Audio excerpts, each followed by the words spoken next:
Good evening, everybody, and thank you for joining us at the special meeting of the Madera City Council. Roll call, please.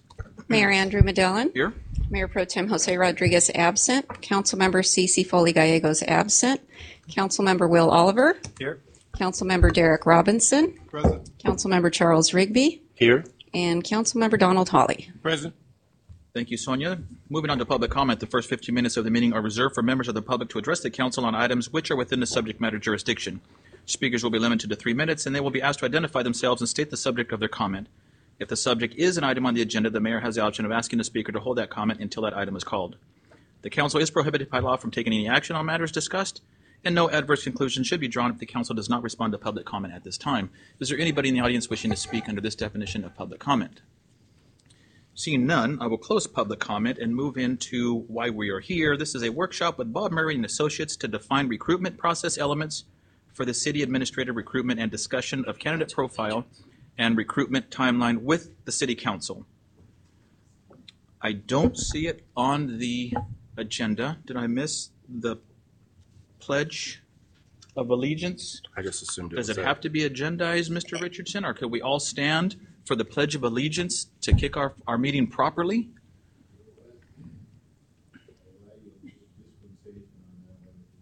The wet blanket has allowed us to all stand and address our nation's flag. You gotta have prayer first. I should have you lead gotta have us prayer in that. first. You're gonna put the flag, you gotta have prayer first. Why don't you give us a quick word, Mr. Councilman? Yeah. Bye. May we all bow our heads. Most Lord, gracious Father, again we come thank you for this day. We thank you for our city. Thank you for our officers and our staff. Lord, go with us as we conduct your meeting, not ours. In Jesus Christ's name we say amen. Amen. Thank you very much, Mr. Councilman. Ready, salute.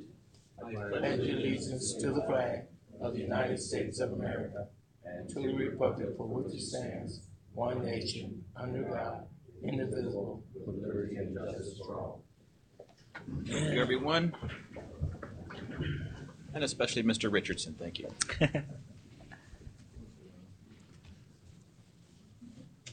At this time, I will turn it over to Mr. Phillips from Bob Murray and Associates to get us started with the workshop. Great, thank you, Mayor. Thank you, Council and staff and the community. I appreciate the opportunity. Bob Murray and Associates understands the importance of a city administrator recruitment, and so we thank you for entrusting this process with us. And I wanted to take some time today to kind of walk through. I provided, just so you know, you've got some handouts there. I provided you with a sample brochure of a recent city manager administrator recruitment that we've done, along with a timeline and some couple of sample customer surveys. I'll talk through those things as we go. Most importantly, I wanted to just kind of walk you through a typical city manager, city administrator recruitment that we do. Bob Murray & Associates has done over 400 of them in the last 18 years. I personally have done over 40 city manager recruitments. And so we've developed a process that we think really works well, but it's customizable. And so what I want to do as we talk through it today is make sure that we understand the options that are before you in a process and try to develop a process that you think will best suit the community and your needs, right? The council, the 7 of you are the client, you're the hiring entity, but ultimately there are 3 groups of stakeholders in a city manager or city administrator recruitment. There's the council, which is the boss of the city administrator. There's the staff who they're going to manage, and then there's the community. And all 3 of those stakeholder groups can play a role in the process. And so I'm going to talk through, as we discuss the process, the different options in that area. Anywhere along the way, this is a workshop. I'd like it to be less formal, so I'd like for you guys to be able to jump in at any point if you got questions. We've got pizza. How less formal can it be? Yeah, but this format, I just want to break it down right now. Anybody wants to jump in and ask questions or give comments, I think it works better. The more dialogue we have, the better. My objective, I've got a couple of objectives tonight. To walk through the timeline so everybody understands the timing of all this. It's basically a 4-month process, right? So if we're starting tonight, you'll see that in my timeline, we show us making an offer to somebody at the end of August, right? And that's if we follow this timeline, exactly. There are some different variables in there. It could be another couple months before that city manager would actually be here with their sitting in a chair, because a lot of times they may have to give notice somewhere else where they're at. There's other things like that, negotiating a contract. But the process itself takes about 4 months. And there's different milestones along the way. One of the first milestones I call a kickoff meeting is for me to meet with council and any other stakeholder groups, and we've got all 3 stakeholder groups represented on some level here tonight, is to get some input about the ideal candidate and some of the issues and challenges that the community might be facing. And that may drive, the background and experience that you're looking for in your next city manager. And so we talk about those kind of things. There could be other ways to get input, and we'll talk further about that as I walk through this timeline. I'll circle back to it. But community stakeholder input, you can get input on the front end to help develop that profile, and then you can get input on the back end as part, and once you get to the point where you're actually interviewing candidates, right? And so I'll talk about some different options in that process of how to get input. So tonight being that kickoff meeting, after the end of tonight, what I would hope to do is gather some information, particularly from council, what you guys are looking for, agree to a process that you guys believe makes sense for you and your community. And then on top of that, I would hope that we could, and that will kind of drive the timeline, right, if I'm able to collect all that information. And so why don't I just go ahead and start walking through the rest of the process, and then as questions come up, you guys can kind of jump in. Assuming that tonight we're able to get the information that we need to start developing a brochure, you'll see I gave you a sample brochure. This is the city of Lompoc, which we're almost done with that recruitment. But that's what a brochure that we develop would look like. That's a sample, and that's a key component to our marketing that we do. It's just one piece of what we do. Is we actually print out a couple hundred of these and we send them to potential candidates. We do a national recruitment, but we have an internal help list. Bob Murray Associates has over 50,000 people in our internal database, and so we can screen that down to based on the criteria that I'm given from you as to what you're looking for. City size, are you guys open to department heads? Are you open to city managers from out of state? I like to cast as wide a net as possible when we're recruiting. Do a national recruitment. Get as many people as possible to apply, and then screen it down from there. I don't like to go too narrow to begin with. So this is one piece, one tool that we'll use. We'll mail these to our help list of potential candidates. We'll email blast this in a PDF form out to a bunch of folks. We use LinkedIn, Facebook, Twitter. We use all those social media tools to get the message out. With city manager recruitments these days, we're seeing anywhere from 25 to 50 applicants is probably what we would expect to get for a city recruitment like this. It used to be a lot more. We're definitely feeling the effects of the baby boomer retirement wave that's hitting municipal government. There's no doubt about it. City managers are retiring at a faster pace than there are qualified candidates kind of ready for that next step. Doesn't mean we can't find them. It just means it's a narrower pool, and I have to work harder and do more outreach to get to them. But we're always successful in bringing good quality candidates. But that's kind of what we're looking at as far as numbers are concerned. From that group, I would expect that I would probably wind up doing a preliminary Skype interview with 12 to 15 candidates that meet minimum qualifications once we understand what those are, and then come down and present that information to council. One of the things about city manager recruitments that I think is important to know as we talk is that they're kind of unique, a little bit different than doing a department head level recruitment within municipal government, and that is that city managers report to electeds, right? So a good candidate that is currently working in another city is going to be reluctant to apply for the position if they're concerned about confidentiality at all. And that's one of the things that I'll talk, there'll be a theme tonight, and that is balancing transparency and openness and involvement in the community, and balancing that with confidentiality for the candidates, right? If you swing too far the other way and you do a completely open process and everybody's names are out there early, you'll lose some candidates because they can't risk having their name out there, and it could affect their current employment, right? So what we've done over the years at Bob Murray is kind of developed a process where we can balance that and keep their names confidential as long as we can into the process till you get down to a couple finalists, right? And then once you get down to a couple finalists, candidates have an expectation at that point that they should be letting their employer know, hey, I'm one of two, I'm one of three, I'm in a process. But when they're one of 8 candidates, they would rather not, have their name out there, right? So I think as I talk about process a little bit, confidentiality plays a part in why we recommend doing it the way we do it. As far as gaining input from the other stakeholder groups on the front end, tonight I'd love to hear what you guys have to say after I've kind of walked through and did my spiel about what you think I need to be looking for.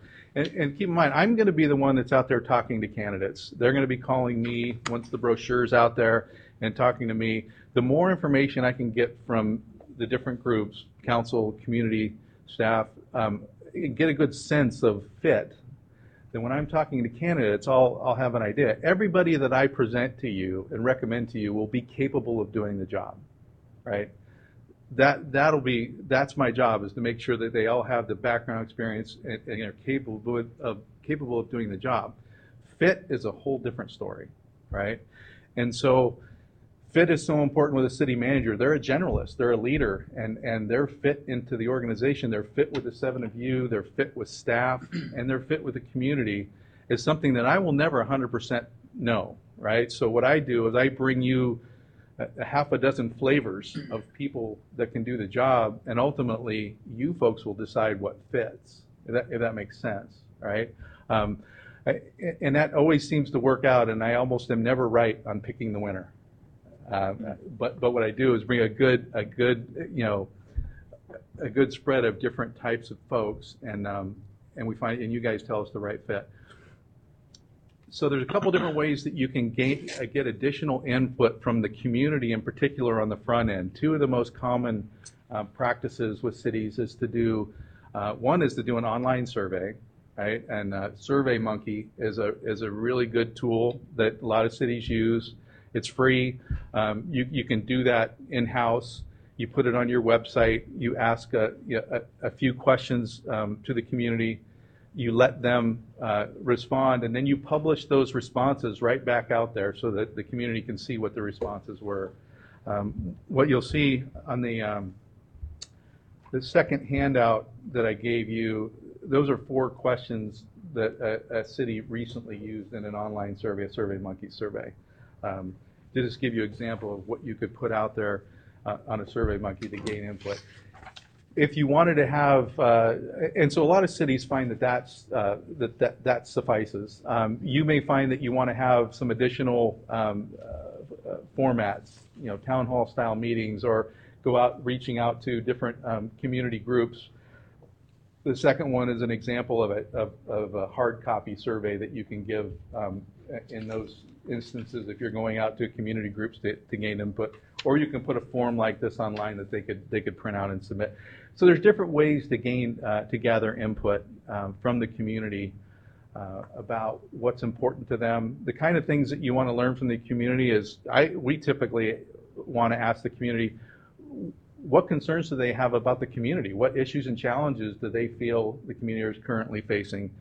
Because those issues and challenges might shape the background experience of the person, right? So asking the community what their perspective is on the issues and challenges that the community is facing, that's a good leading question. And then ask them about the characteristics that they would like to see in their next city manager. You don't need to get really complicated and really lengthy with dozens of questions. I think you keep it basic and focus on the input that you're looking for, and that's the issues and challenges of the community. What would they like to see in the next individual? You can query them on process and their involvement if you want to, but I think we could probably figure that out this evening. All right, nobody stopped me yet. I'm No, gonna you're doing pause just here and say, any questions so far? Comments? We're rolling good, Keep rolling? Okay. All right. So assuming that you guys were going to do some sort of additional surveying of the community up front, whether it's an online survey or some additional community meetings to gather input, we would want that to happen as soon as possible, right? Because if you look at the timeline, what I would like to do is a month from now, place ads, right? So that means between now and the next 4 weeks, we're going to want to put together a draft of the brochure, and we're going to want to get all that input from the different groups so that we can take that into consideration as we develop the brochure. Well, you'll see in the brochure, a lot of those sections in the brochure are really already written, right? The description of your community, that already exists, whether it's on your website or marketing materials used through economic development. The description of the organization and the position, that stuff exists in a job spec. So really the thing that we want to write custom from scratch that probably doesn't exist right now is the ideal candidate profile. So that's kind of that fourth section in the brochure. And that's where we're going to take the input that I get from you, where you're describing the characteristics, the background, the experience of the individual. That's what we're going to write. And then the last part of the brochure is really the compensation package, which a lot of that already exists as well. I'll touch briefly on compensation because I know that's always a sensitive issue when it comes to municipal positions, especially the city manager. My recommendation, and I know that there's some studies going on right now and some work that you guys are doing about zeroing in on a number. I don't think you need to publish a number. We always recommend for city managers you publish dependent on qualifications. It's open. If you guys wind up getting some more data and can direct me on a target where you think you want to be, and as long as I have the knowledge of that when I'm talking to candidates, I'll kind of know if what their expectations are in line with yours, right? But what I don't want to do is I don't want to restrict you guys to a bracket, and then if there's some rock star out there that is just a little bit above that bracket, you don't get the opportunity to see them because they said, oh, it's out of my range, right? I'd rather be able to present a candidate like that to you and let you decide. And you say, no, we don't want to interview them, right? So that gives you a little more flexibility by leaving it open. So in the next month, what we would like to do is get the input from all the folks that we need to get input from, whether it's online and some community meetings, gather the input, put together a draft, circulate that back through you guys for approval. It's usually a two-step process. The first step is a Word document.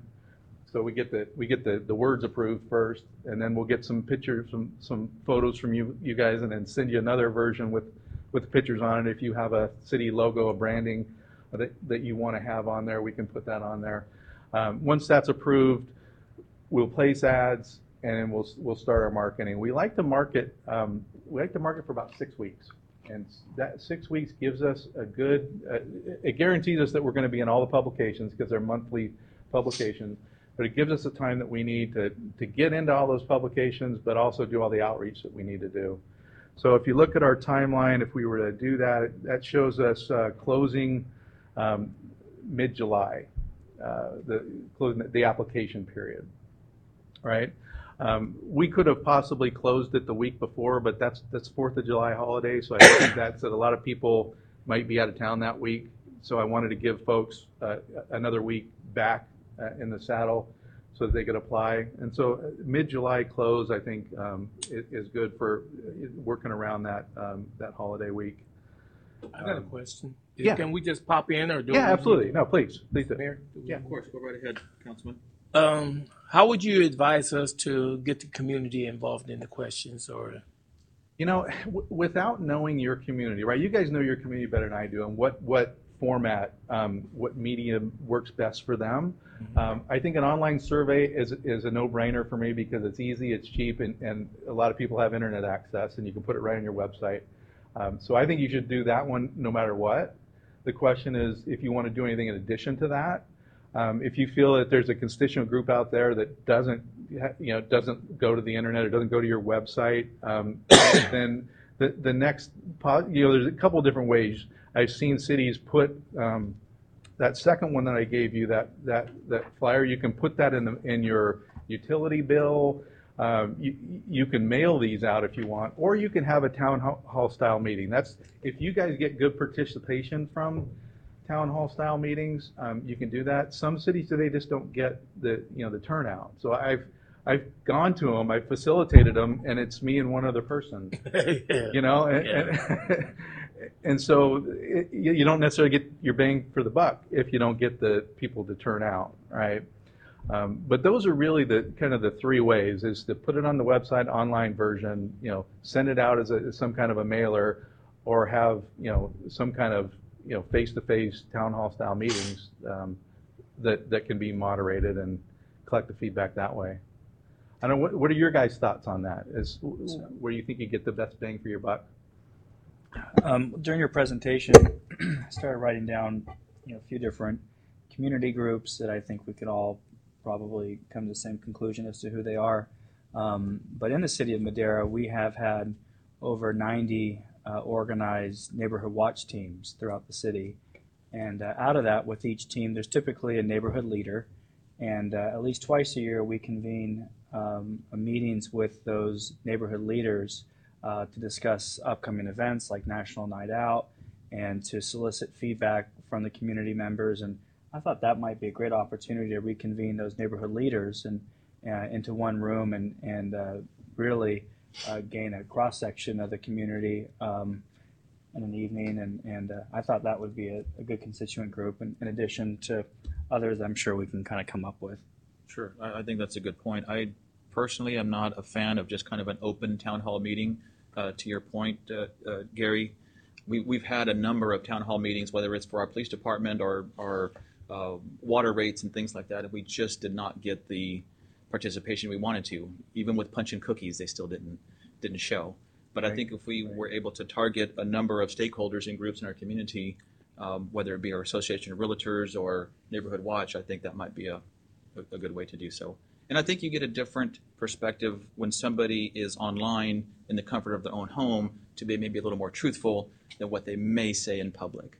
And I don't know if that's good or bad. I'm just saying sometimes you get two different views or opinions. Yeah, just to give you an example, the last two cities where they used SurveyMonkey and did online survey, they actually got really good, valuable feedback. The 4 questions that you see on there that were samples from a survey.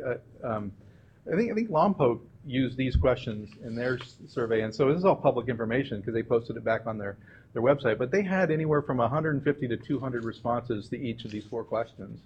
And I went through them, and council went through them, and there was some really good, thoughtful comments in there, right? And the fact that they put them back out there so that everyone else in the city could go see what everyone had to say. I thought it was good. I like the questions. I just think that it might need to be prefaced with just what does a city manager or city administrator do? Because I think there may be some preconceived notions out there of what the roles or responsibilities really are. And if you don't really understand what the position is, you might get a skewed definition as to who you're really looking for. So do you see that paragraph that prefaces this one? So look at the 4 questions. They put a little paragraph out there that, and you could tweak that, but that's what they did. They did the same thing. They kind of described briefly what a city manager's role and council's role is. Day-to-day operations, municipal government. Yeah.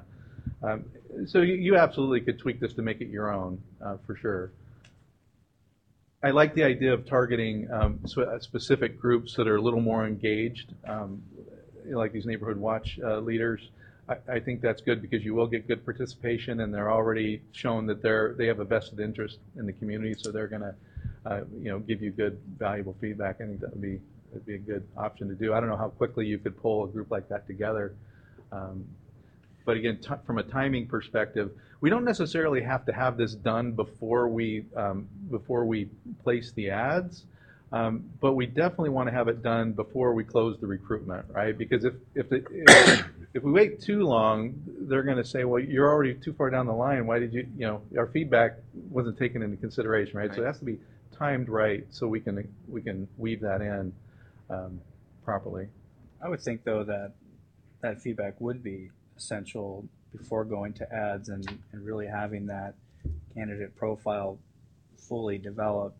And for me, I think I would, if I were to place some areas to focus, maybe a little bit more time, I think at the onset, receiving that community feedback, I would definitely want to make sure that we took the time necessary to get that right input.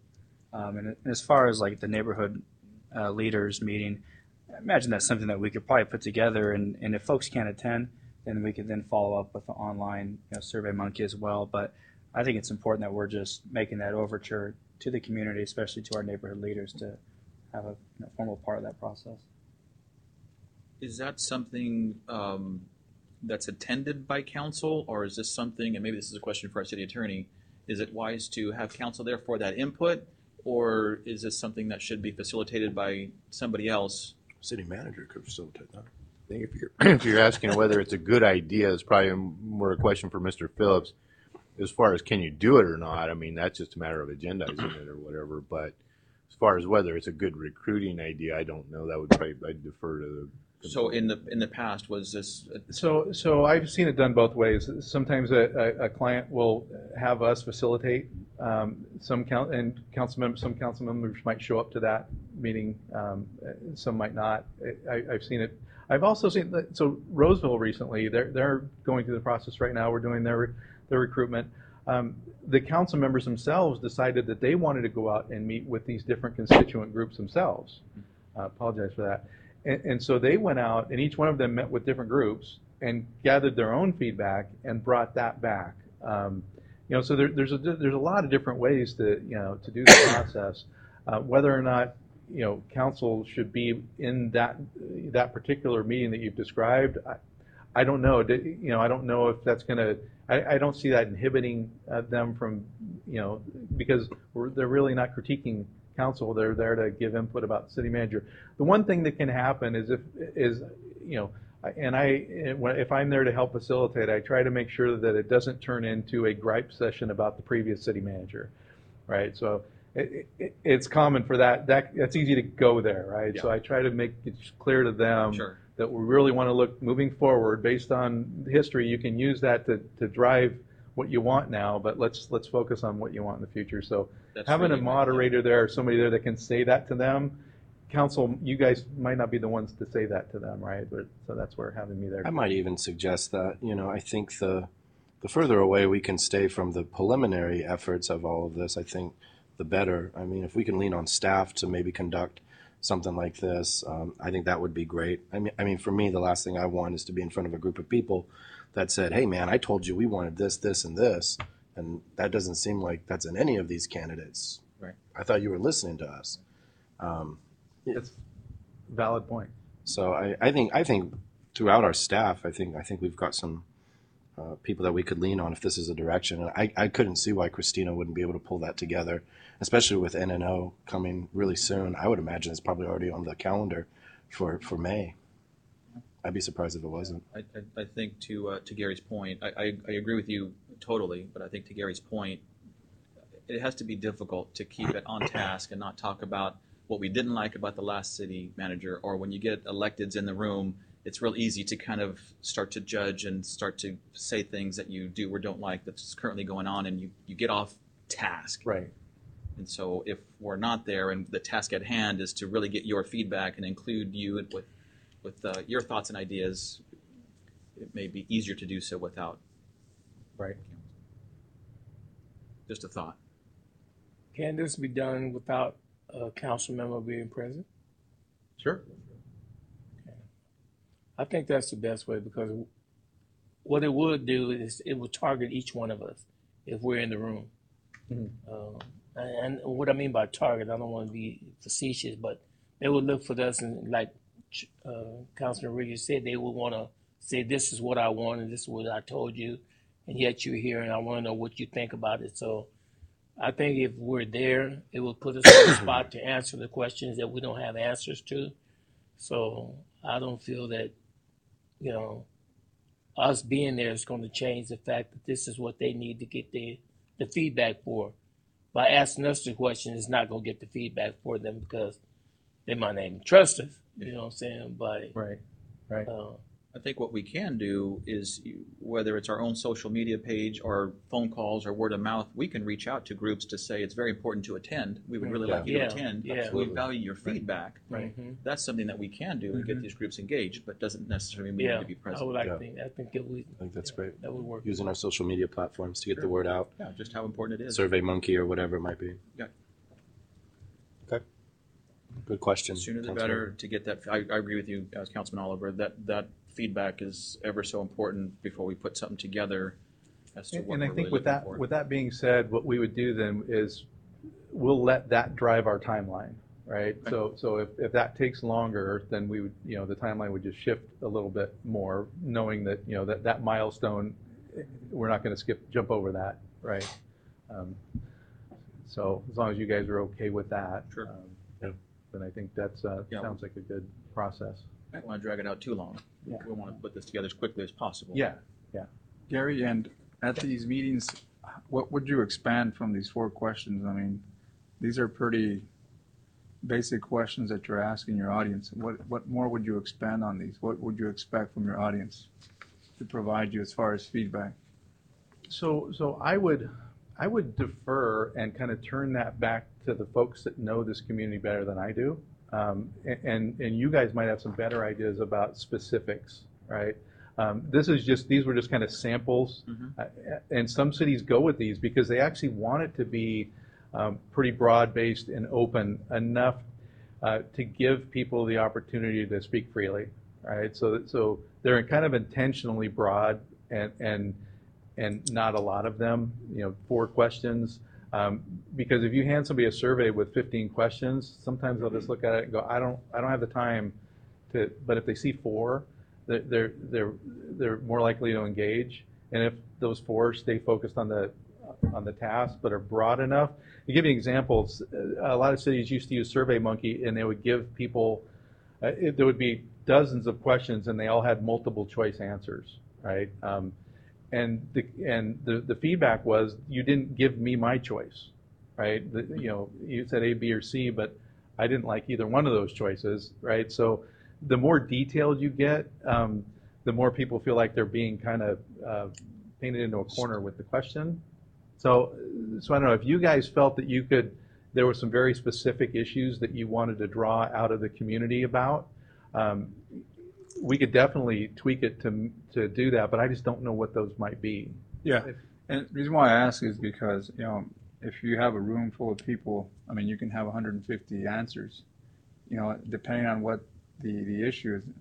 So, are we going to condense this down to maybe these 4 general questions, or something that the council might think that's prudent for our community, and what are the needs of our community today? I mean, I like these 4 questions, but I'm not sure if that's going to be suffice for the people that are going to be attending. This meeting. So I think we could definitely, take another level of detail with those questions and probably expand on those and get them tighter before, And I think more so the priorities. What is this community really looking for in a city administrator? And then this way, when it's presented to us, we kind of have an idea based on what we kind of hear out there. But for the most part, what is the community saying? What are their priorities? What would they like to see in a city administrator? That's question number 1. Yeah, and that's what I'm saying. So, I mean, are we going to expand on these questions? Are we going to go further? Is this enough? I'm not sure if it's enough for you. I know a lot of cities that it is enough for, and they use those questions and they get good feedback. One of the things that you can do is, again, depending on the format that you're using, if we're doing a face-to-face with community groups, what you can do is you can start getting emphasis in certain areas, right? So when you're getting feedback from people, if one person says something, that you're probably not going to put as much weight on it if 20 or 30 people in the room say that same thing, right? So I don't know if you've seen word clouds and word bubbles, where the more you hear something, the bigger that word is, and it gives you a visual of the things that are important to the community kind of rise to the top. So there's different ways of collecting the feedback and kind of pay attention to how many people said those same things. And that, I guess that's what I was referring to is I know SurveyMonkey, you can take all these questions and these answers, and then you kind of narrow it down. This is the top answer for this question, and that's how you'll present it to us, right? So in that case, then you can't do an open-ended question, right? So then you have to give multiple choice, right? And you can do that. That takes a little more work, and I would want some help from somebody locally here to kind of develop what those questions are structured different, because somebody has to pick something, and then you can have pie charts, and you can have what percentages of people chose answer A over answer B, right? And if you wanted to do a multiple choice so you can get statistical data, you could do that. Some cities do that. Some cities choose to do the open-ended so that people can type in how they feel. You don't get the statistical feedback, but you when reading them, you start seeing themes, right? You get a truer sense of the community when it's open-ended versus these are my only choices.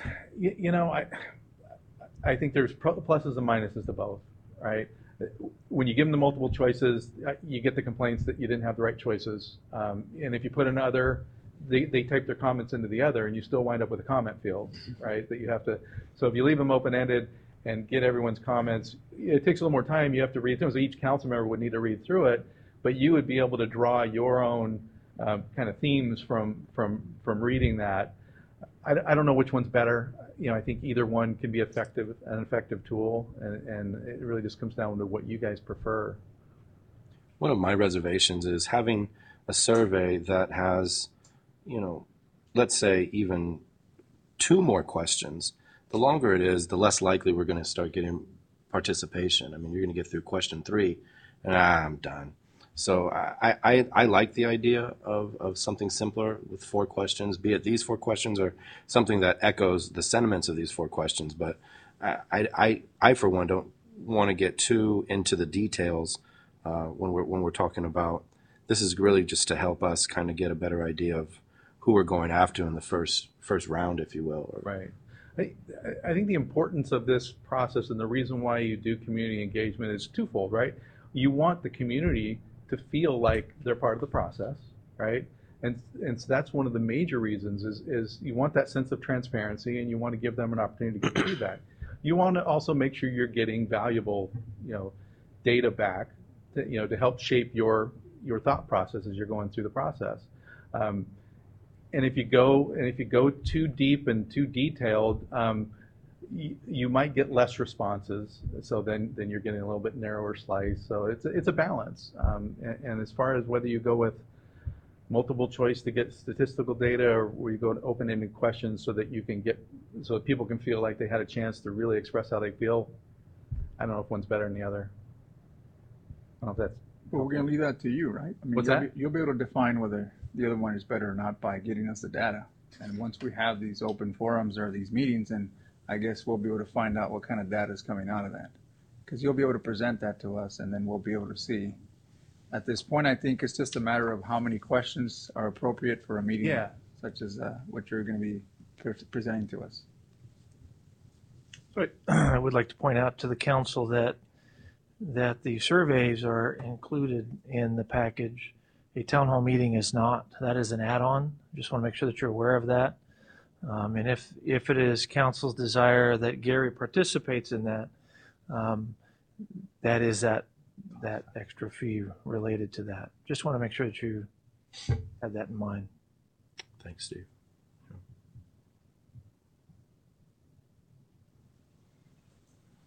And you guys could choose to do it and not have us involved, so you could still have it. But if you wanted me there, our proposal included, I think, 4 trips. If it said 3, it should have said 4.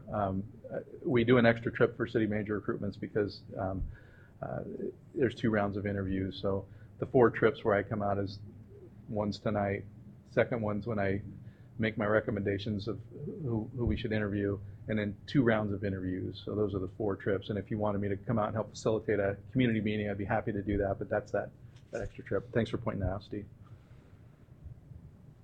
I think we could perhaps charge our current city manager to maybe lead that effort with a potential neighborhood leader, work groups, since this is also a constituency of folks that you've worked closely with over the years in your previous capacity as police chief, and I'd have the utmost confidence that I think you can have a, navigate that discussion, really encourage and enlist input and participation through this survey or whichever survey we end up with. And I think it probably be one of several conversations, whether it be with Madera Ministerial Association or Association of Realtors or others. So I agree.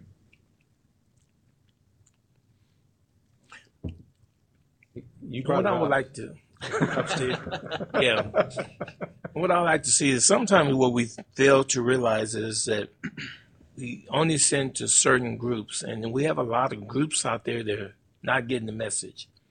I think that if we do this time, we need to contact all the local groups that has committees and board members to where they're feeling not left out. Because I know sometimes, there's churches that never get information. And those are our main resources of people getting contacted.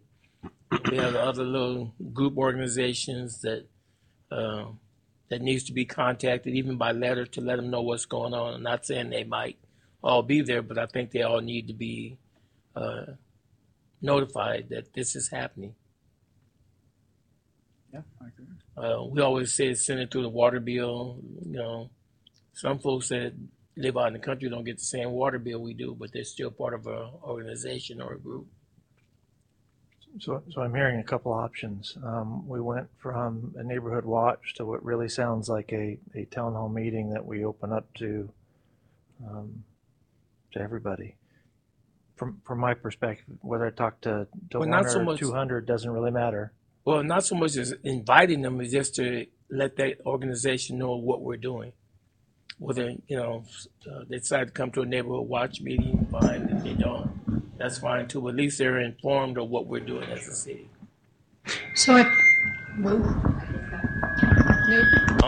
That's that baby talking.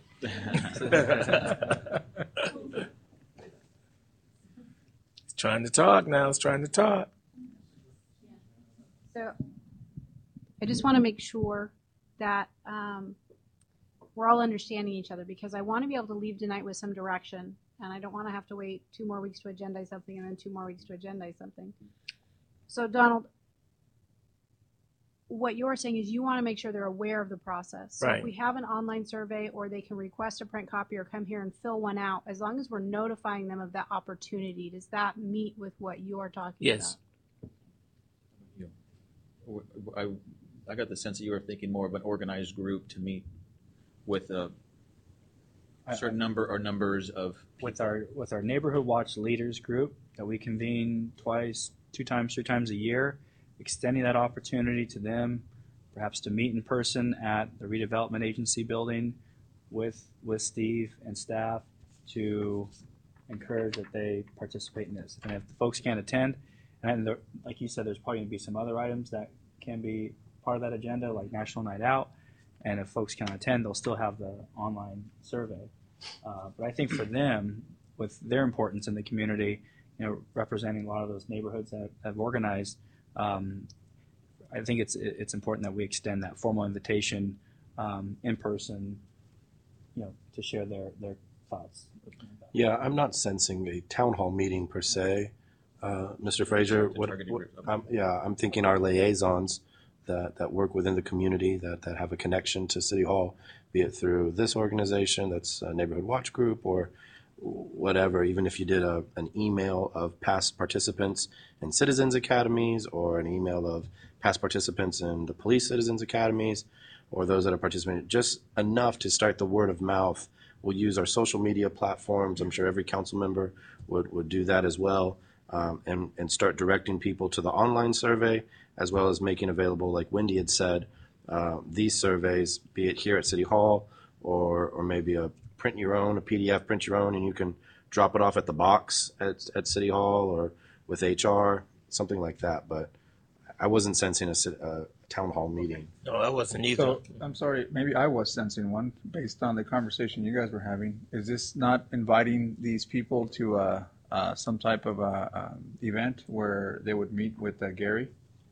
I don't think that's necessary. I think it was inviting them to take the survey online, but the formal invitation would be to address members of certain groups to make sure that they are included. But rather than gather a 2-week, 3-week, month-long, to gather everybody to put in a room, to just make sure that they are aware of what we are doing as a city.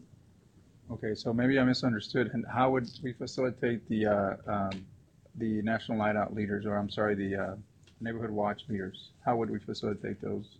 So my initial thought was, they meet twice, 3 times a year. So perhaps we schedule an opportunity for them to meet on this very important topic.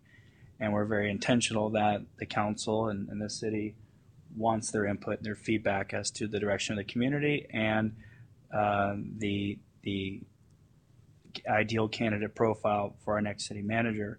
So it would be my preference to extend that invitation for an in-person meeting, particularly for the Neighborhood Watch leaders, which reflect every corner of this community. Since they're going to gather anyway. Yeah. It represents a lot of diversity in a white cross section. I know it's going to be impossible to sit down with each and every community group or association. I think we as council members have to be intentional with extending, this opportunity too. But for me, with these neighborhood leaders, I think it's important, constituency for us to bring in to say this is what we're doing as a council. We're putting first community's input. We're putting that first in this process. We value it. I think it's important to hear from our current city manager about our commitment to that process, and that we're very intentional with that. And it's not passive with, we'd love to have you fill out the survey if you can get to it. I want to be intentional, especially with this particular group that represents many neighborhoods throughout the entire city. So being intentional doesn't mean that he would be present. This would be something that we as council and staff would do. We as a council, staff, and a community do, as we've done on previous meetings. And I think working with Bob Murray and Associates, we will, figure out the questions that we're going to end up using as our basis. And I think we could probably, pass on those costs and have a community discussion with those neighborhood leaders, with staff driving that. Last year, we met at about this time with the Neighborhood Watch leaders at Virginia Lee Rose. There was close to 50 people that attended, and it was myself and Mayor Pro Tem that addressed them, thanked them for their commitment. And so we definitely want to come together and celebrate the first place that we received and share that with them. And so I think sooner rather than later, we need to get together and do that. And my apologies for not getting together with Christina just yet, now that we're in full swing with Neighborhood Watch. But I think we also need to assist Steve. I mean, with everybody up here has a number of connections in our community, whether it be through the MMA or through the Young Professionals or through the Association of Realtors or a lot of the church groups. I think we need to make sure ourselves that we're reaching out to these groups to making sure, as I mentioned before, that we value their input. They're a longstanding member of our community. We just need to get them to that survey. And I think we can get a number of people quickly to get those surveys done without necessarily having to try to organize a 6 p.m. meeting somewhere. Yeah. And maybe a question for you, Gary. In the past, have you had great success, by not even holding some type of meeting, in like a town hall meeting? I mean, would you say that this is not common? So I would say this is not common. Doesn't mean that you shouldn't do it, right? Again, I honestly believe that every community is different, and I think you guys know what's best for you. But I would say probably only about 25% of the cities where I do city manager recruitments go to this level of or this extent to get input from the community. So you're in the minority, but I don't think that's bad. Right. Take it as a compliment. You take it as a compliment. I mean, you can take that to your constituents and say, we're going above and beyond what most cities do. Exactly. Right. I don't know if that's helpful. A lot of them don't even do any of this. They their view is that the community elected us and they've entrusted us, to do this work. And I'm not saying that's bad either. Right. And maybe they don't have the kind of engagement, the community engagement that you guys have. For whatever reason, I always put the options out there and let the council tell me what you guys feel you need. The fact that you're going to do all this, I think this community's lucky to have a council like you that wants to include their input to this degree. Yeah, and they should appreciate that. And because of the leadership that stands here with the Neighborhood Watch, I also thought that the extension or the invitation to these other groups that could potentially have great input would be something that we don't want to miss out on. So I don't know what the cost would be for an event like that. Here, I know we had talked about this last time, Wendy, but what was the additional cost for holding an additional meeting? And is it Additional on-site? Yes. I believe 1,500.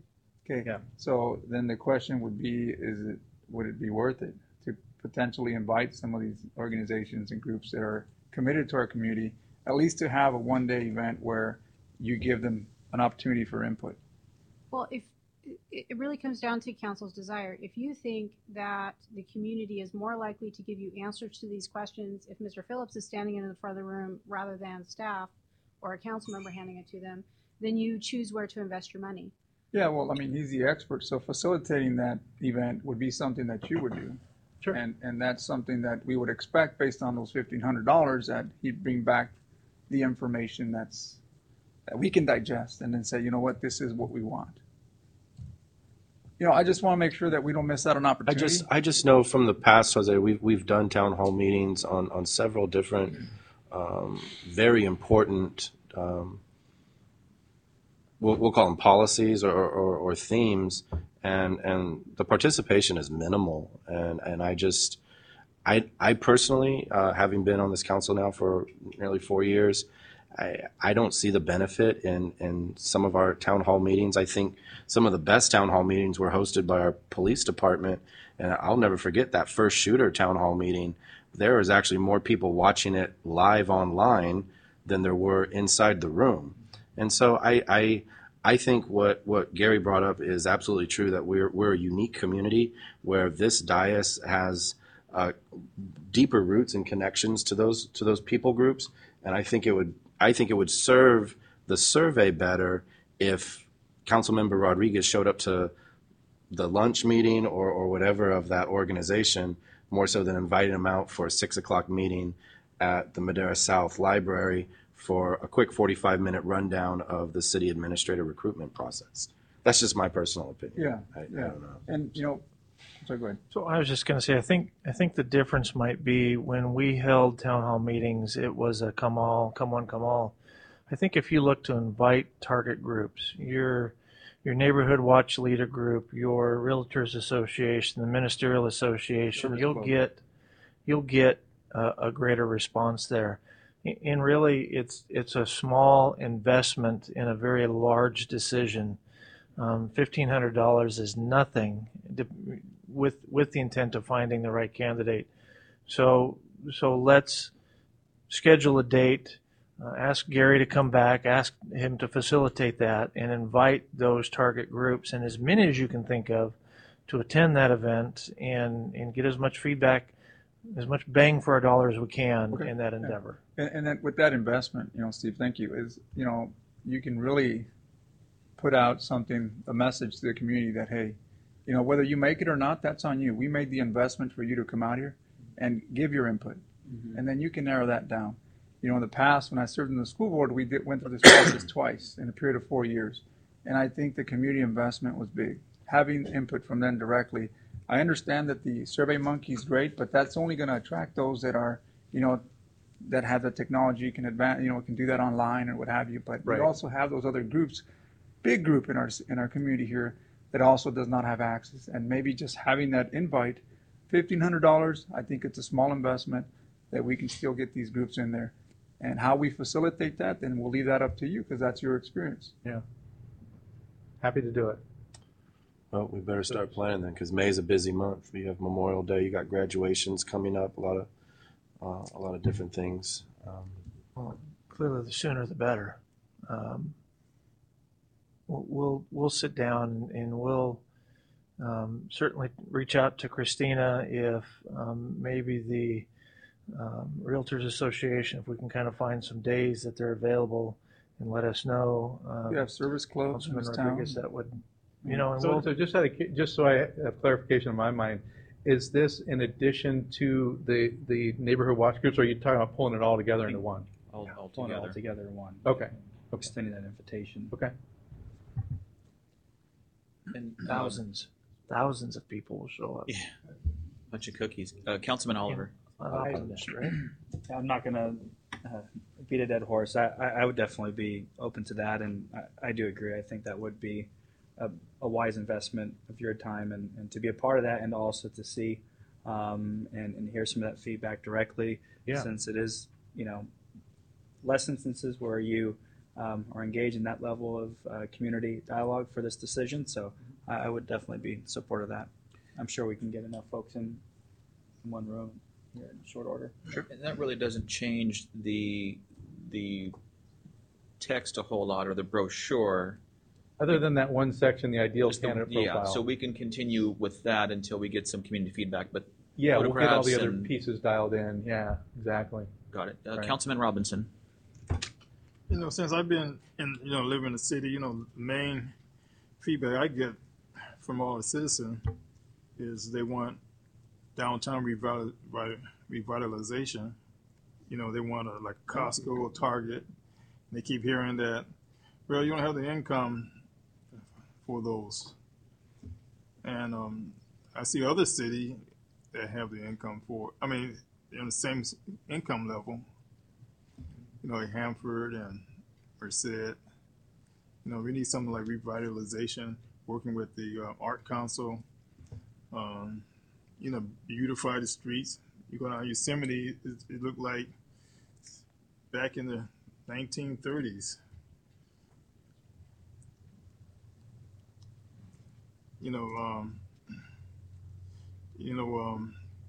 For instance, Caltran, they wanted to give the city the main street, but then you have to repair it.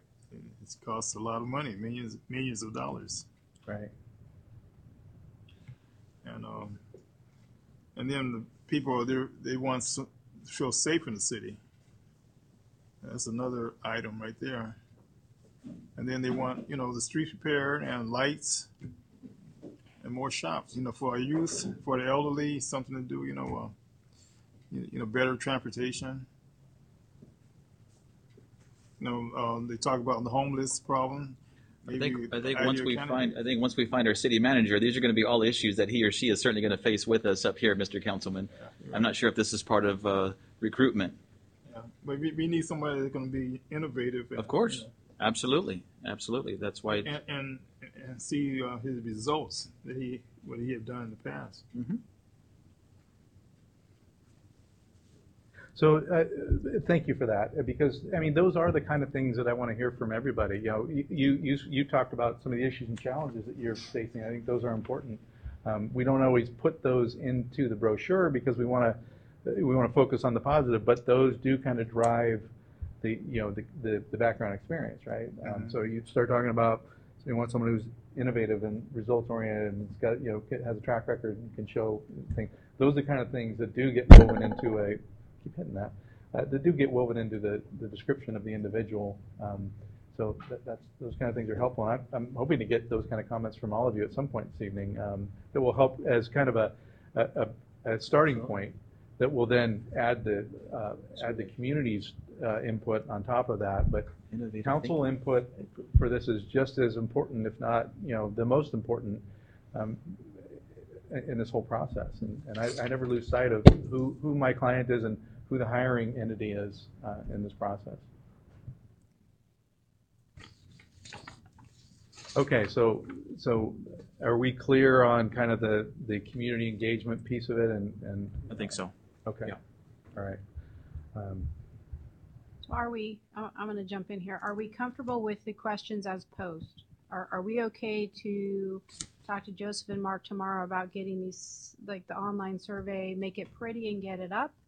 Or does council want to spend some more time on what we're asking? Well, we could go one by one if need be. I like them because they are open-ended, short, concise, but it's not A, B, or C or other. Yeah, I I agree. think this gives an opportunity for whoever's taking the survey to really answer how he or she feels this should be done. So if it is open-ended, I think we should leave it as is the way they are. That's my personal feeling. Any of the council member can certainly jump in, and we can kind of take an informal I agree. poll. Yeah, I think if I were to add anything, maybe along the lines of where do you see Madera in 10 years? I mean, I asked that question to prospective, staff members at my organization, but I'd like to hear from people. Where do they see this community? What would they like to see? I think that. What is your vision for the future of Madera? Yeah. So, but yeah, I think You mean for the city administrator? Is that what for you the would- city in general. You would ask the person that's going to be hired that question? No, I mean The for community, yeah. to the community. Where do you want to see Madera go in 10 okay, years? okay. I thought you was. So it Say, might how be- would we ask him that question? He never been here. Okay. So, we do have a city administrator that served for several years here in the audience, and maybe I'd like to ask him if is there anything that we're missing here that could potentially help in facilitating this process here. So I'm not sure if that's okay there. Of course, Mayor. absolutely. Ron, I mean, you have some experience here. I mean, would you say that we can add anything else to these questions here that you think are important? I think the brevity of the questions is really important. And one that Councilmember mentioned. The brevity is really important. I think it's more important to understand that, first of all, your decision to use Mr. Phillips as the coordinator of this is an excellent decision. It's not a staff function. It's really the function of the recruitment firm. Try to distinguish between the survey and the stakeholders meeting. Please don't use the community workshop or open-ended meeting.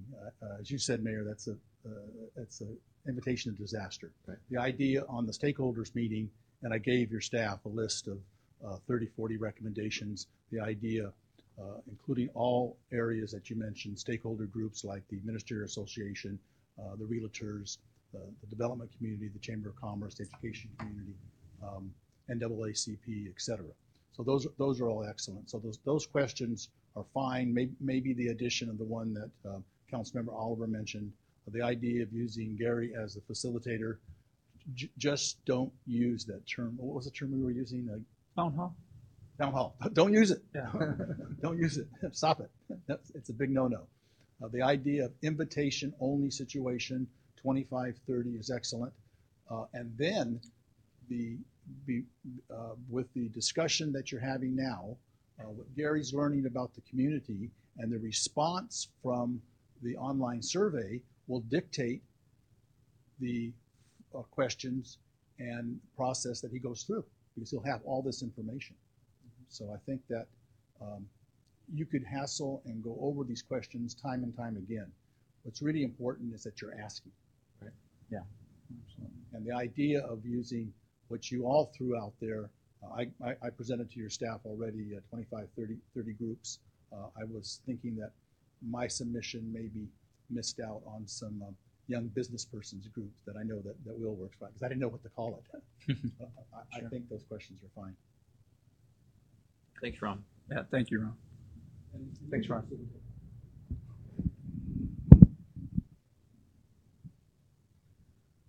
Good. Are we on Okay. track? Well, that's why it comes back to my question is that if we do this, you don't have to get the whole groups, but if each organization has a representative to come and talk, I think that would be more appropriate.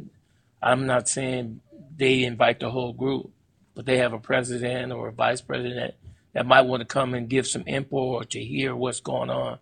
Because what we find a lot of times is I might get the information, but my other council member might not. And then it comes to a point that when somebody asks him what happened, he don't know, but I might. So if we let everybody that has an organization inform them of what are we doing to where they can get some feedback to that meeting or come out or even by letter, it would be more appropriate. You know, I'm not saying call a town hall meeting, but if we're going to invite any group, we should invite all the groups a representative to come and hear, and because that's how you get feedback. You invite certain groups, you're only going to get that group. But what about that other group that didn't get invited, didn't know nothing about it? So otherwise we halfway there, but we not all the way there. So if we're going to open it up to certain groups, we need to open it up to all the groups that they come and represent their group to ask questions or to hear, what's going on. It gives a positive outlook. That way they don't feel like they're being left out. What I can do is share with council. I can maybe email it out tomorrow. The list that Mr. Manfredi started, and you can review that and tell us who you think needs to be added. And if you have an actual contact, that's even better. Sometimes that's hard to track down. And then we can do the outreach and through input from 7 council members, add to what we already know, and hopefully hit as many groups as possible. That sounds good. Great. Okay, I think that's a good plan. Shoot for a date before Memorial Day.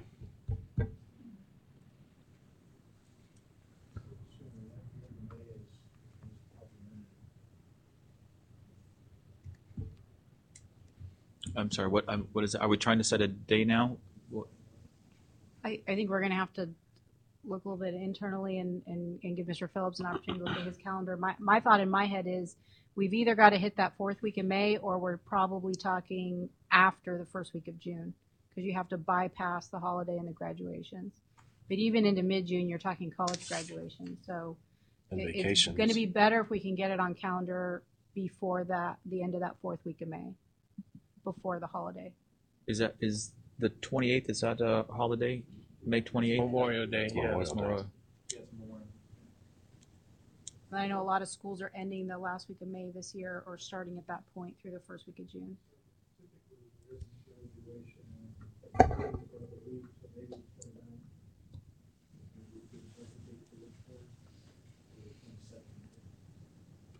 Tuesday?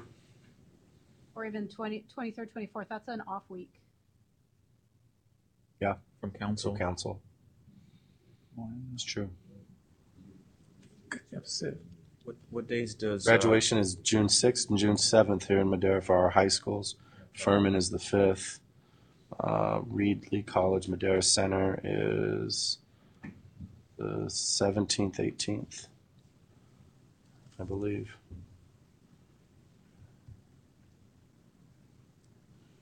we want to be cognizant of that fact, but also understanding that we're not going to fit everybody's schedule.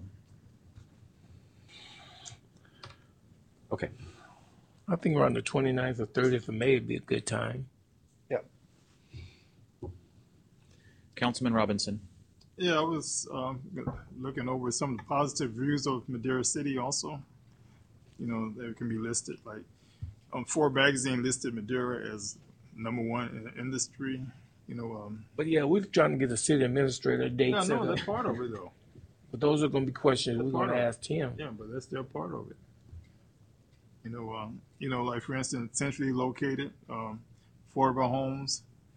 You know, you have people that live in their cars in San Francisco in the Bay Area. Yeah, yeah. And family oriented.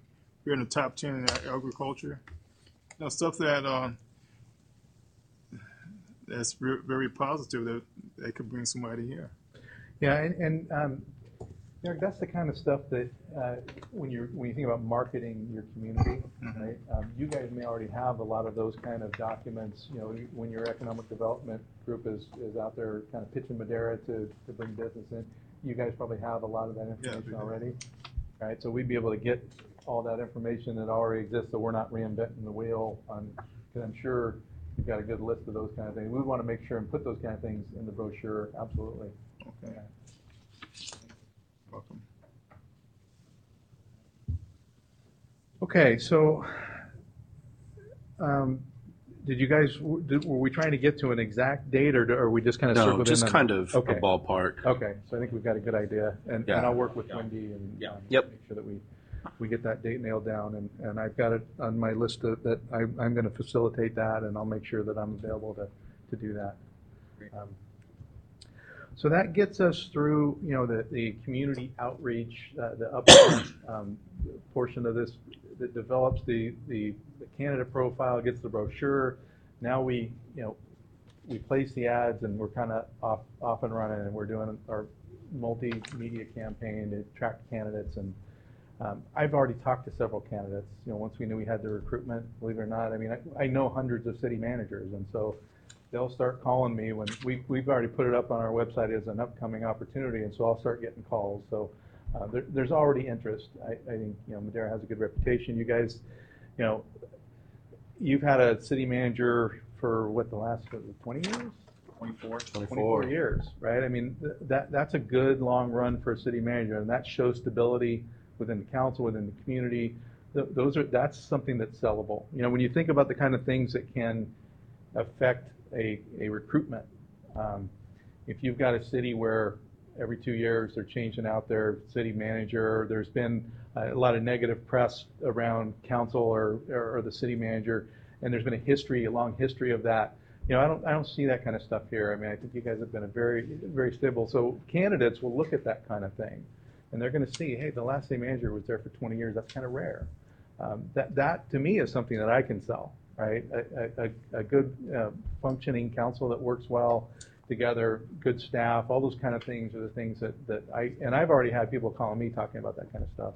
So those are important things. The kind of things that can also affect, and I'm not trying to say that there's anything negative that I'm worried about. It's an election year, right? So sometimes during an election year, you could have certain candidates that might be concerned about, how many council members are going to change out in November, and whether or not, because of the way councils are, I want to make sure that the 7 that hired me are still going to be here, right?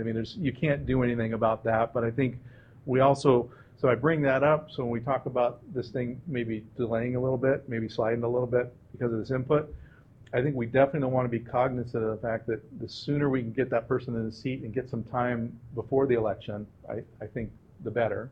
I think that's an important piece of the puzzle.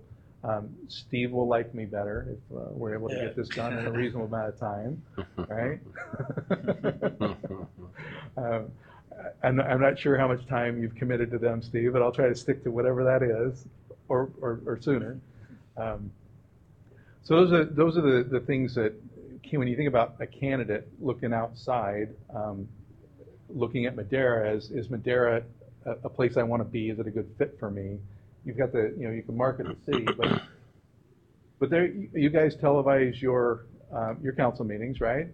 Candidates are going to watch them. Just be aware of that. They're probably going to be interviewing you long before you interview them, right?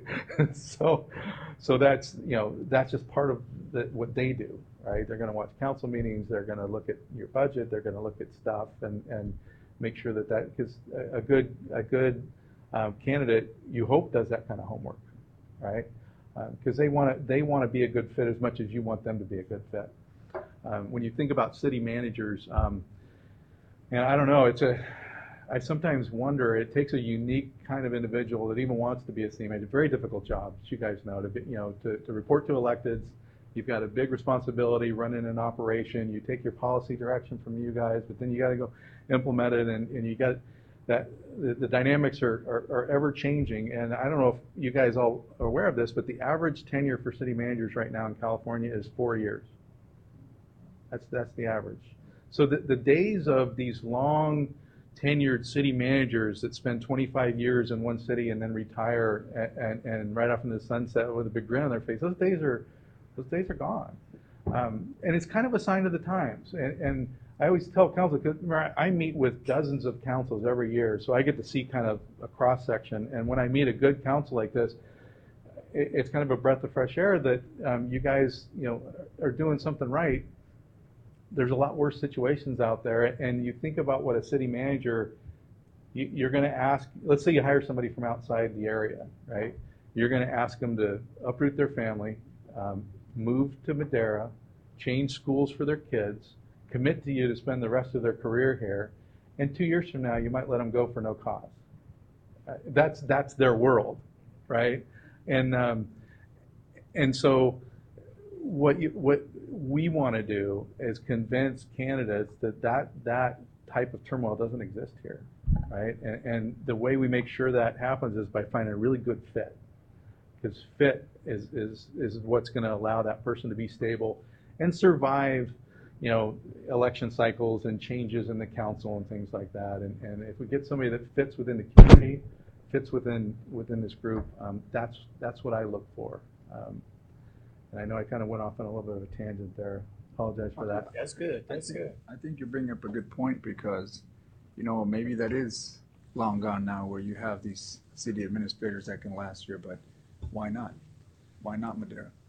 And the reason why I say that is because, you might have someone looking to retire.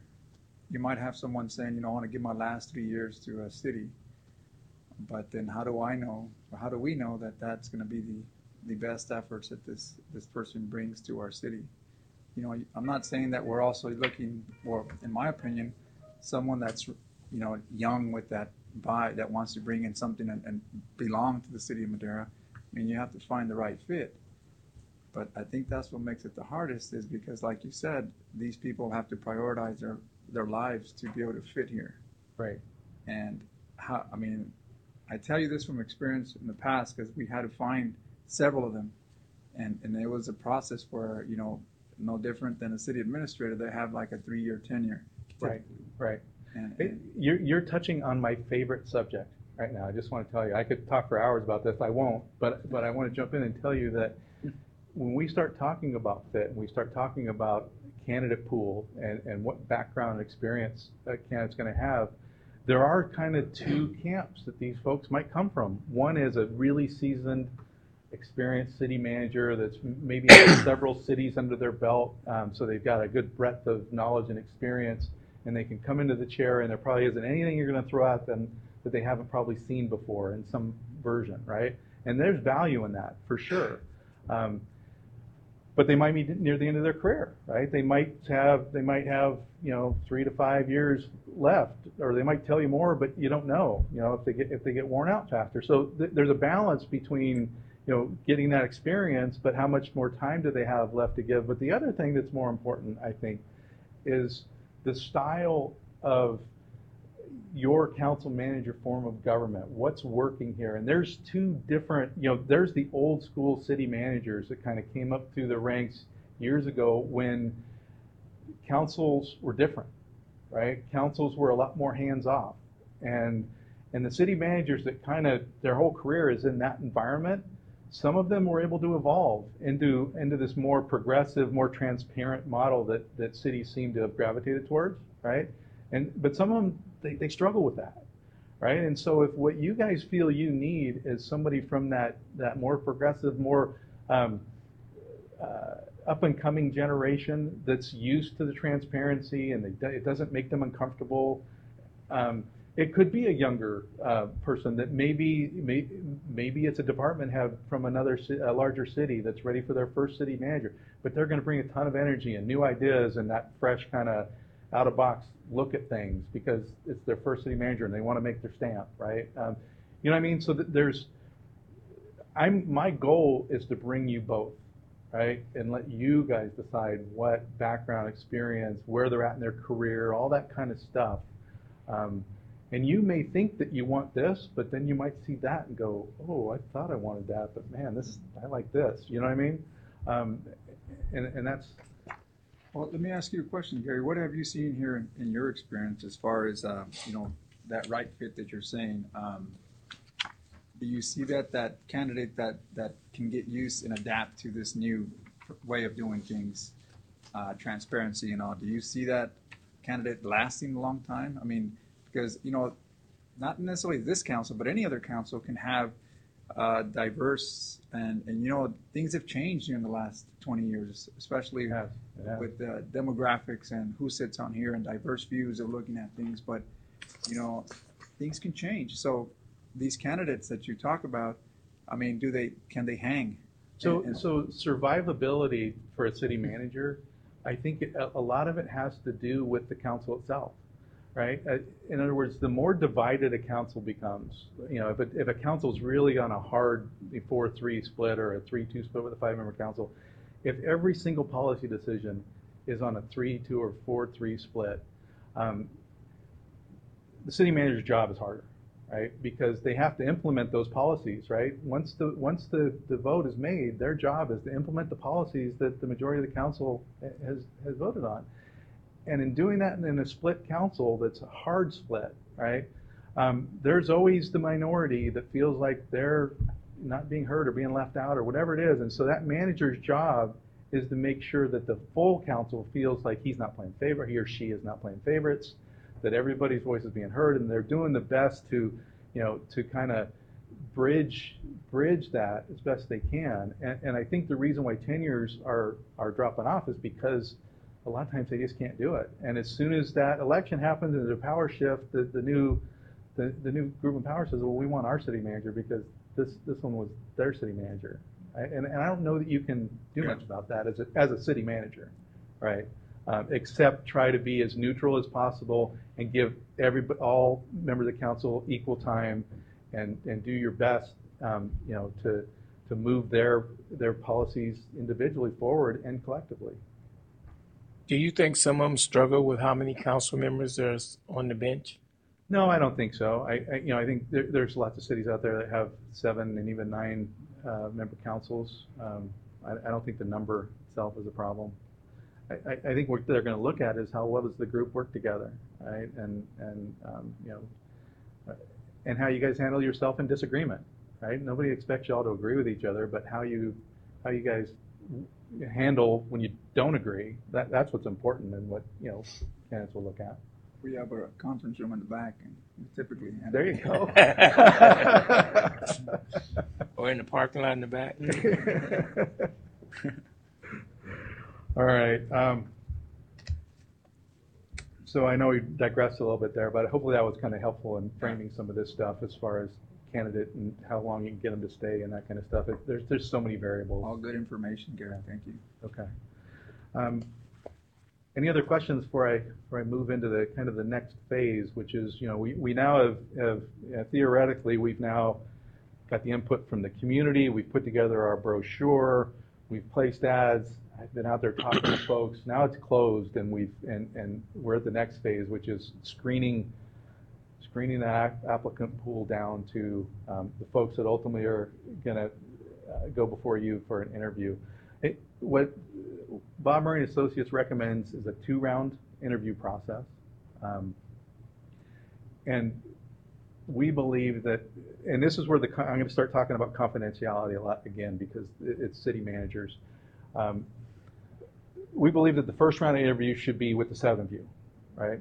And myself and the city attorney would be in the room to help facilitate that day, but it'd be a full day process, and that this group right here should take the first cut at candidates and narrow the field down to some finalists that you all believe are the best fit.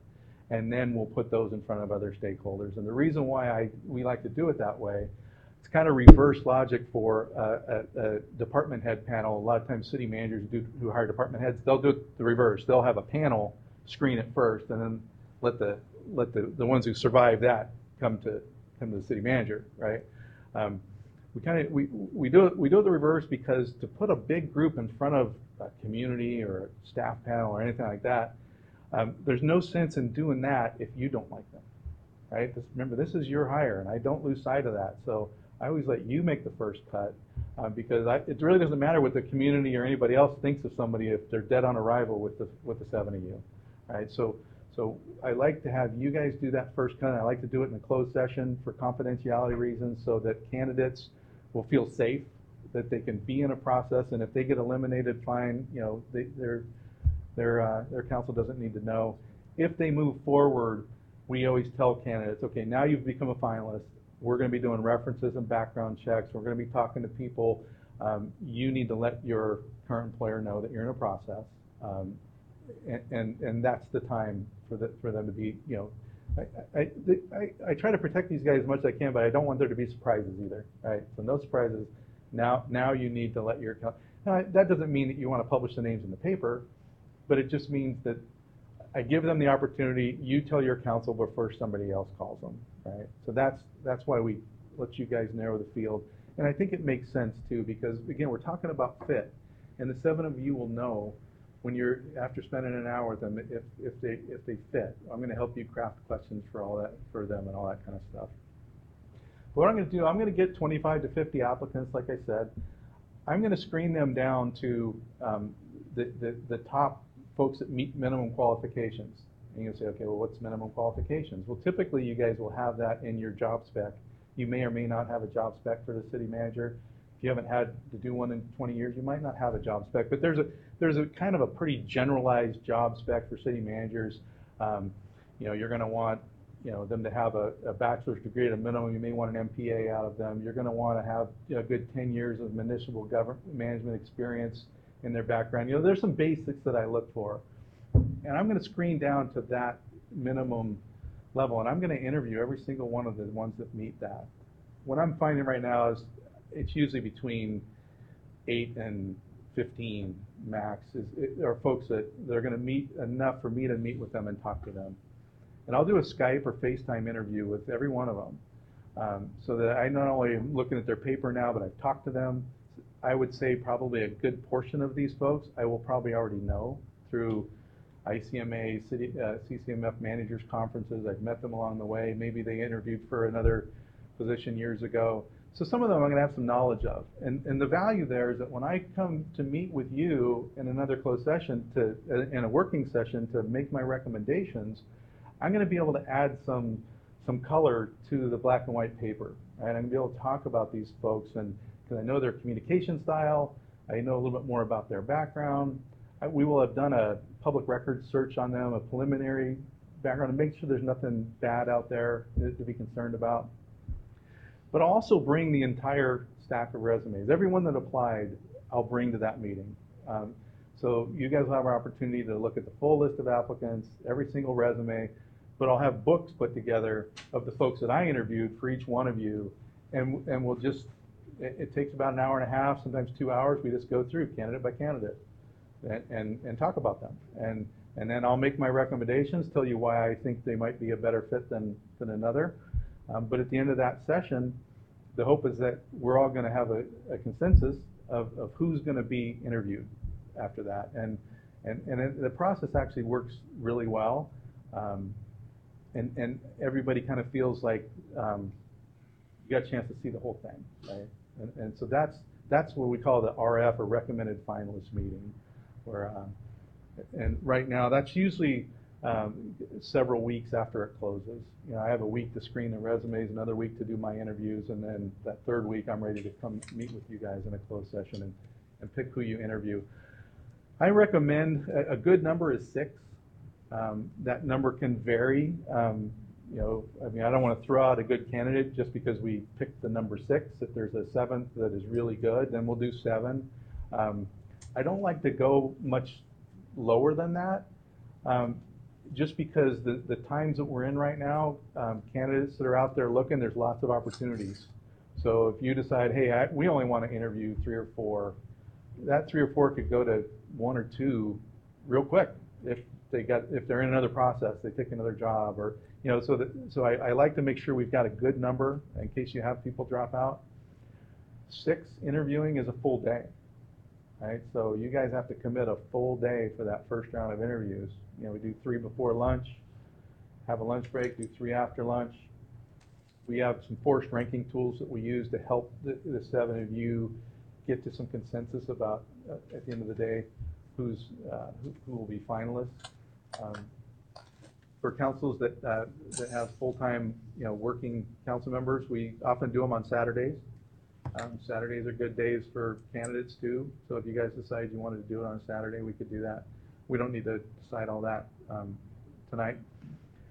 But I just want to give you a flavor of what we typically do, and we can see how that sounds to you, and then we can kind of go from there. So after that first round of interviews, so first we've had our recommended finalist meeting, right? That's a closed session workshop. We're in this closed session because we're looking at resumes. We're talking about candidates, confidentiality. We're trying to maintain that.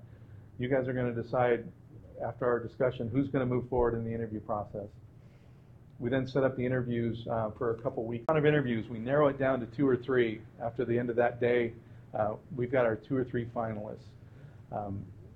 Now's when we start bringing in other stakeholders again, right? Because now we got a smaller, more manageable group, and there's a lot of options here where we can do things. One of the first things that our firm will do is we will do a full background and reference check on those finalists. Right, so we're going to do credit, criminal, civil, education verification. Actually, the criminal, now with the new laws, we have to hold that out. So what we do is we do a credit, civil, education verification. We hold off on the criminal because there's a new California labor law that says you can't do a criminal background check on somebody unless you've offered them a job. Right, so we're going to stay legal. I have just gotten so used to saying those things altogether. Wendy will keep me straight, huh? Yeah, sure. So there's timing of when you can do certain things by law, right? So, but we'll also talk to references at that time, right? We usually try to do a 360 reference check, so we'll ask for 2 of each category, a peer, a subordinate, and a boss. You know, if it's a city manager, then the council members, would be their boss, and so we're going to talk to 6 references for each one of them. We'll have transcripts from those references typed up so that as we move forward in the next phase, you guys will be able to see that. Vet their backgrounds to make sure that there's nothing out there, of concern. So now we're talking about bringing them back. Okay, so what are we going to do? Here's the options, and because you guys did the level of community engagement on the front end that you did, you may want some community engagement on the back end too. You'll be in the minority of cities if you do it, and that's not a bad thing. That's a good thing. Most cities, a lot of cities tell me that they don't need anybody else's input, and the council will make the decision, and we'll bring them back for a second interview.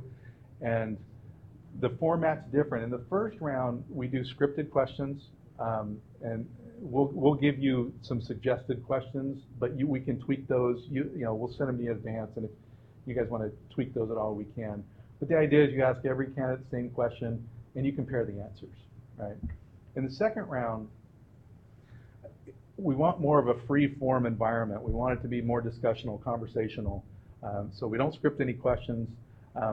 We let the conversation go where it's going to go, as if you were just talking to them. The questions you ask candidate A might be very different than candidate B based on your first interview, based on the feedback from the references, and based on possibly feedback from other stakeholder groups, right? So some councils say we can handle it. We don't need anybody else's input. I would say probably 80% of the councils that I work with, they do a department head panel with the finalists, right? So they get the executive team together and have those finalists interviewed by the executive team, and I'm there to help facilitate it. And I get some councils that get a little concerned going, we don't want them picking their boss, it's our pick, right? It's like, you're absolutely right. But what it will provide you some really valuable feedback as to whether or not how the staff connected with those candidates, right? It is going to be their boss. What I do is I kind of preface it to the executive team. I say, you don't get to pick your boss, you don't get to pick the winner, but you get to give feedback. What do they like about each candidate? And were there any areas of concerns that they might have had about each candidate? And I'm there to write it all down, right? So I'm the scribe, and I'll take down all that information. And the reason why we like to do that is so that they can speak freely, right?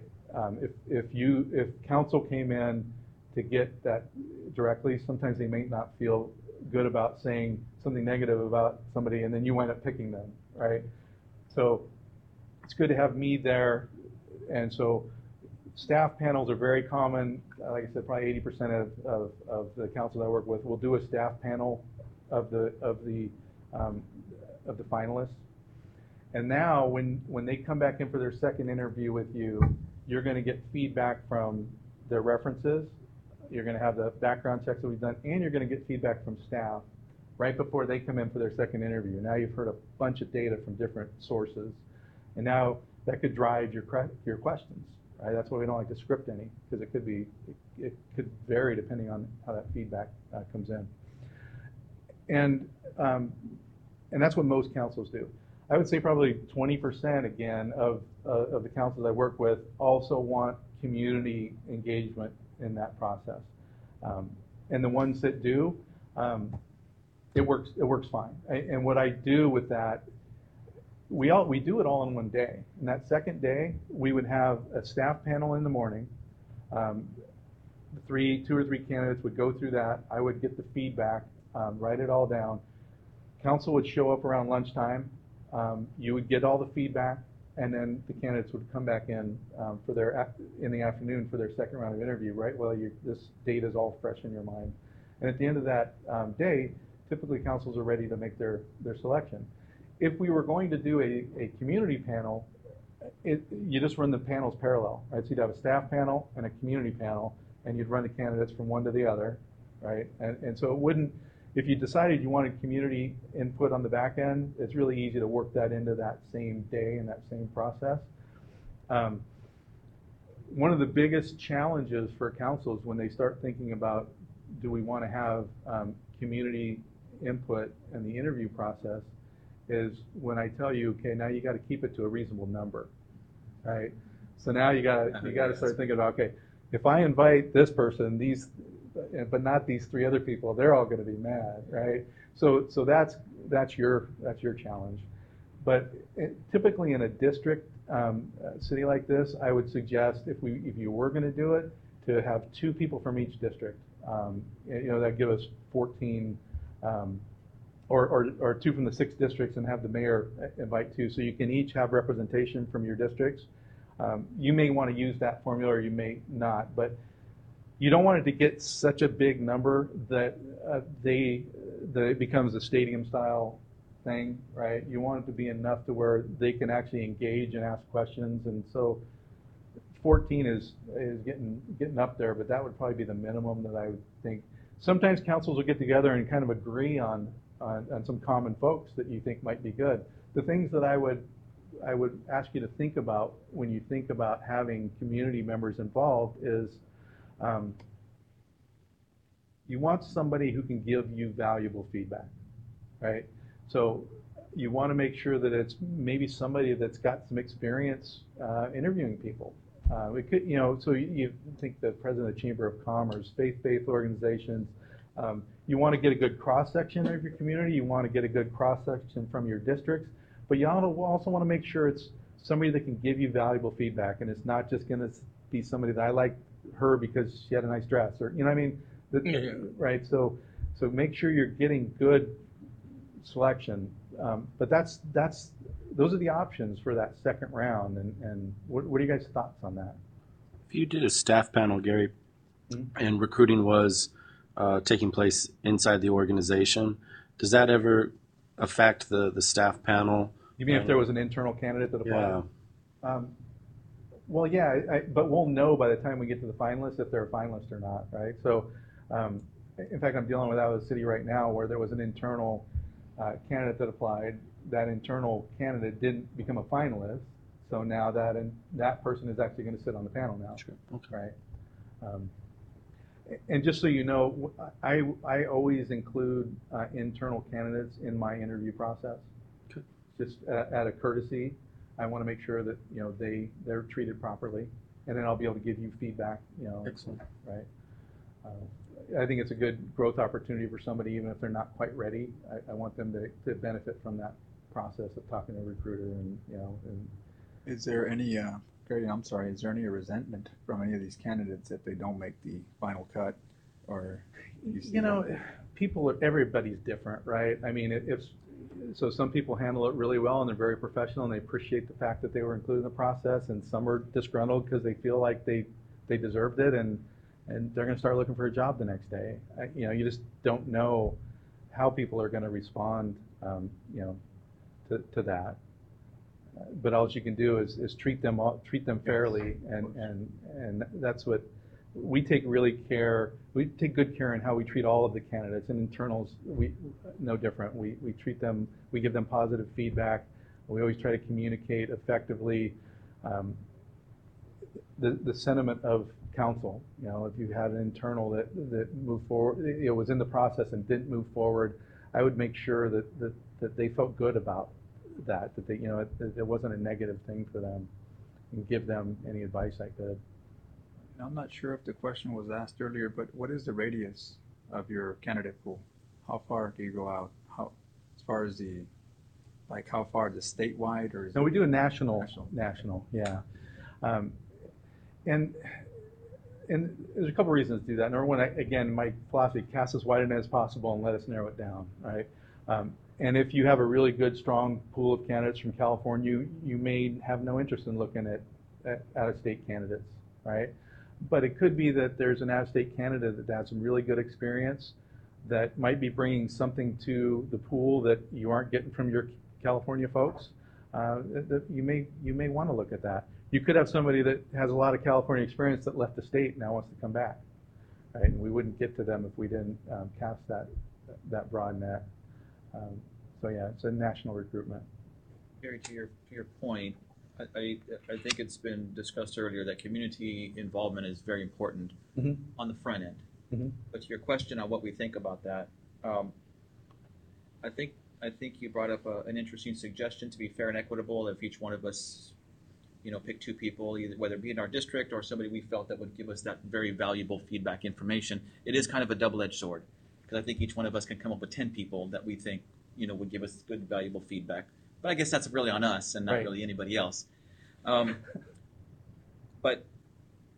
as we hire somebody that could be either a 3 to 5 year person or the next 20 plus year person, personally, I think it kind of goes back to defining on really who we're looking for. And not to say that I don't value community input, because I do, but when it comes to the hiring process, we've already got the input from the community on shaping who we're looking for. Now we're down to the finalists. So I guess what I'm saying is it's just kind of a double-edged sword when we get community input at that point to hire somebody. But if it would be fair for the council that we all get a shot at bringing in 2 community stakeholders per seat, then that's on us to bring in those names, and who we get is who we get. Again, community involvement is obviously very, very important to us. I just want to be sure that the people that we choose understand completely on just who we're hiring and what that role and responsibility is. Any other thoughts? I think we probably ought to get some kind of consensus from the council as to whether you want to, number one, have a staff panel as one of the stakeholders. Like I said, the majority of councils do that because it's an internal process, but it's really good feedback with regards to the chemistry between the boss and subordinate. So would everybody be on board for that staff panel? I would certainly, for that exact reason, where the community may want to have input and then go about their daily lives. This is somebody or people that are going to work very, very closely with this hire, and so I would say at the least for feedback, at the absolute least. Yeah, go ahead. No, definitely. I think it'd be fitting to have a staff panel. I do feel strongly about community panel to help us weigh in on that decision as well.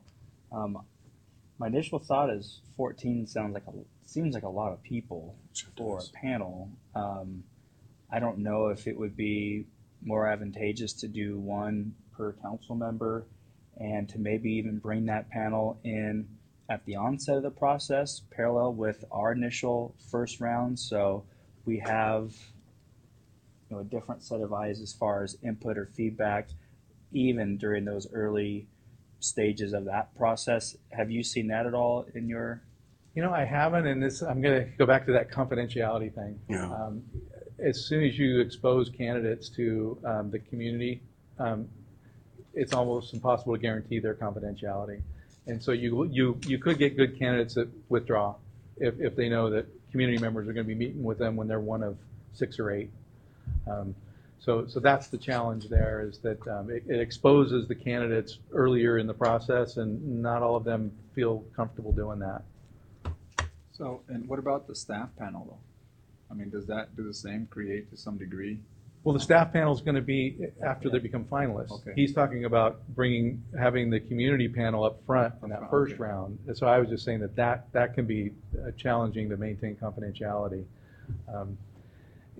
So let's take them one at a time. Okay, let's just talk about the staff panel and see if you guys are all on board for that, and then we can go to the community part of it. Go back to that. So Mayor, you're on board for the staff panel. For sure. Definitely. And again, What's this your thought? at what stage this is after the initial. So yeah, remember the first round was just council, Yes, right? And then okay. you've narrowed it down to 2 or 3 finalists. Yeah. Bring those back for a final round, right? And so it'd be 2 or 3 that would meet with council. That these are 2 or 3 that you guys have already decided you could work with, and now you want to see what the staff thinks of them. Was it in that binder? There's a timeline. And then on the timeline. Yeah. So I'm good with that. you okay with that, Don? Derek, what do you think about that? And having the staff panel involved in the final round of interviews to give you guys some feedback. That'd be excellent because then, they'd be working with them daily. So Yeah. Okay. All right. So it sounds like, in Charles, you were. Oh, yeah. You're okay. Okay. Yeah. So it sounds like that makes sense to all of you guys to get that feedback with the finalists. And that's what, like I said, 80% or more of the councils I work with do that because they get a lot of value from it. And I'll tell you where it really comes into play is if you have 2 candidates that you like equally and you can't really, if you have to pick one, it's hard for you to pick one. Sometimes that staff feedback is enough to differentiate one over the other. You'd be surprised how much that can really help you with your decision-making process. So it's definitely valuable, and I think it's worth the effort. So I'll put a yes to the staff panel. But now circling back to that, whether a community panel makes sense. You did get a lot of input up front from them. And I think I pointed out, I think you're seeing the challenge that I see a lot of councils start down the road of, yeah, let's do it. But then when they start thinking about the names and who not, and who's going to get excluded, and is that going to create more of a problem? You know what I mean? And if you narrow it down to even less, to only 1 each, it becomes even more problematic sometimes for you guys. I said 14 because I'm willing to fall on the grenade and manage that group, a bigger group for you, because I know how hard it is to limit that group. And it's really your guys' call whether you think that the community that you have now would be expecting to participate in that process. There's going to be a problem if they aren't included with that process, right? I mean, you guys have got a better sense of that than I will. The feedback that you get from them probably isn't going to be quite as crisp or valuable as what you get from staff, but it's still helpful in the sense that you're going to see who connected with, right? It's all about fit, right? And you're going to get feedback. It might not be as technical of feedback as you're going to get from staff, but you're going to get a sense of, would this person going out into the community, walking the streets, talking to your community members, are they going to be able to connect with the community? And that's what you get out of that, is kind of that connection piece. Is there a confidentiality clause that we could, have somebody sign? I know it's only as good as the signature, but Exactly, Mayor. We do have confidentiality agreements that we have them all sign, and I have them promise that they're not gonna do anything. But I also tell candidates at the same time, there's no guarantees, right? So I tell the candidates, you're going to be meeting with a community panel. You should have told people by now, because I can't control these folks when they leave the room. But I can sure threaten them. yeah. You swear it doesn't work anymore. Now looking at that, Gary, I think that's something that we need to think about. Because what you're doing is, from what I can see, is we put them in a double-edged sword. We already reviewed them by staff, and now we turn around and let them be reviewed by the community. 14 people is not going to make a difference in our community as far as them going out there as a panel to sit and talk to who we hire as a city administrator. So to me, if after they've talked with staff, that's going to give us our most governed power to where this person would be able to fit. If we already didn't talk to them before with the community, I don't think that second round is going to help us with 14 people. because what 14 people do you choose? Right. And how do we say, well, how come I didn't get picked? And what it is, it's going to open up a can of worms that I don't think we ready to try to decide, okay, I should have picked you, but no. My dad might want to be picked, but I picked my mom. So, This is what every council struggles with, right? So can I make a suggestion? Is that we defer that until when I come back during the recommended finalist meeting. We don't have to make that decision tonight. Okay. Right? Let you guys think about it. Talk to your community. You'll get a better sense as we move through the process. And when we get together after it closes and decide who we're going to interview, we can revisit it and decide then if you want to have a community panel. Just don't commit to it yet. And if you decide you want to do it, you can do it. But like that. Yeah. Yeah. I don't know if that works for you guys. That makes sense to me. Okay. Wendy, when we did the chief of police recruitment, we had a community panel. I just don't remember. Was that at the final round, or how did that work? Final round. That was final round. Okay, that's how we involved the community. And how many? There was a lot of them. 14, it sounds like a lot, but it really can be a manageable panel. If you have a staff panel, there's going to be probably 13 people in that room. We can manage ourselves. Every single department head that works for the city was interviewed by all the other department heads that were on staff at a time. So we're used to putting people a little bit through the process. And we're a little bit ruthless, but we'll give you some feedback. And if Mr. Phillips helps the community group, I think he can help them give you some valuable feedback. And you may very well get two very different opinions. Sure. Yeah. That was some of the outcome of the police chief recruitment, if I remember. David actually had 3 panels giving him recommendations, and it wasn't consistent amongst the 3. So then there's the decision of what's most important. But it can be led well if somebody's there to direct them, and we can make it happen and just get you that additional piece of feedback if you want to go there. Were they mixed? Was it just community, or was it mixed? Was it there were 2, but they were all community members only? There was a community panel, there was a professional panel, and there was the department head panel. Separate, So 3 separate panels. Yeah, with a police chief, a department head, you usually have a professional panel that can evaluate their technical skills and ability to. Yeah. And so that's why you usually see that technical panel, where you won't see that in the city manager position because it's more of a generalist position. Yeah, we brought in other chiefs from some surrounding Right. cities. In this instance, the council for this recruitment is serving more as that panel that we would normally bring in, say, in a chief recruitment, other chiefs. That makes sense. Yeah, good. Thank you for that. Just some valuable information. Yeah, and I want to echo that sentiment that the number of 14 doesn't scare me at all. I manage community panels like that all the time, that and larger. So This seems like a big congressional hearing. I use 14. If they can't survive that, they shouldn't be in the business. Yeah, That's true. It sounds like a big number, but you guys will struggle to keep it that small. Yeah. Right. Oh, for sure. For sure. No, good point. Oh, no, I got one. Good point. Got one shot. That's all. Yeah. So Question from the community. questions or comments so far? Has the process sound okay? Yeah, I think so. Okay. So far.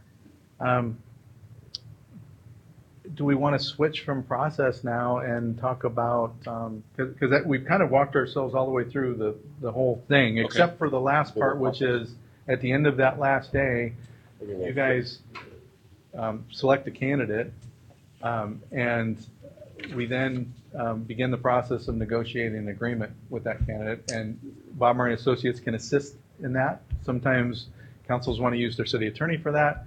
Sometimes the city attorney will say, well, I got to work with this guy later, so let Bob Murray do it. So I can play a go-between as needed, but we can help with that process. And usually this involves, figuring out what the candidates were, looking for, and, going back and forth and trying to get a contract put together.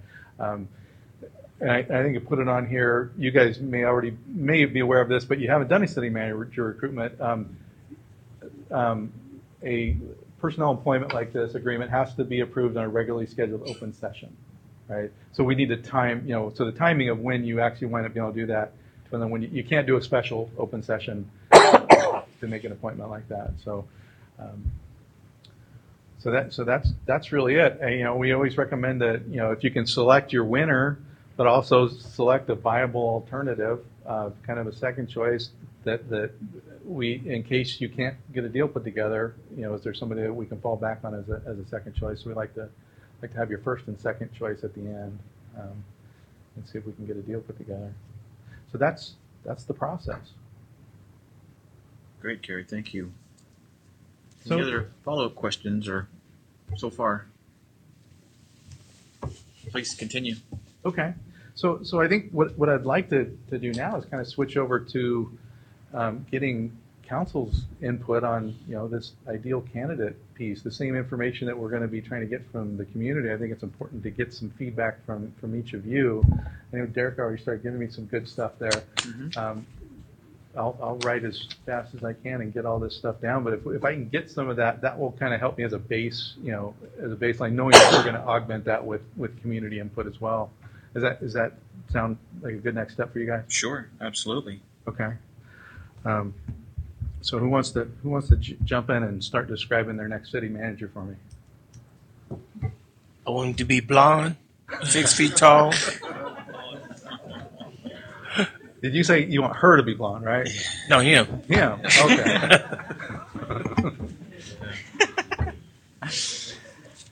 Could be a her. Absolutely. So make sure we cover everything. Absolutely. Yeah, for sure.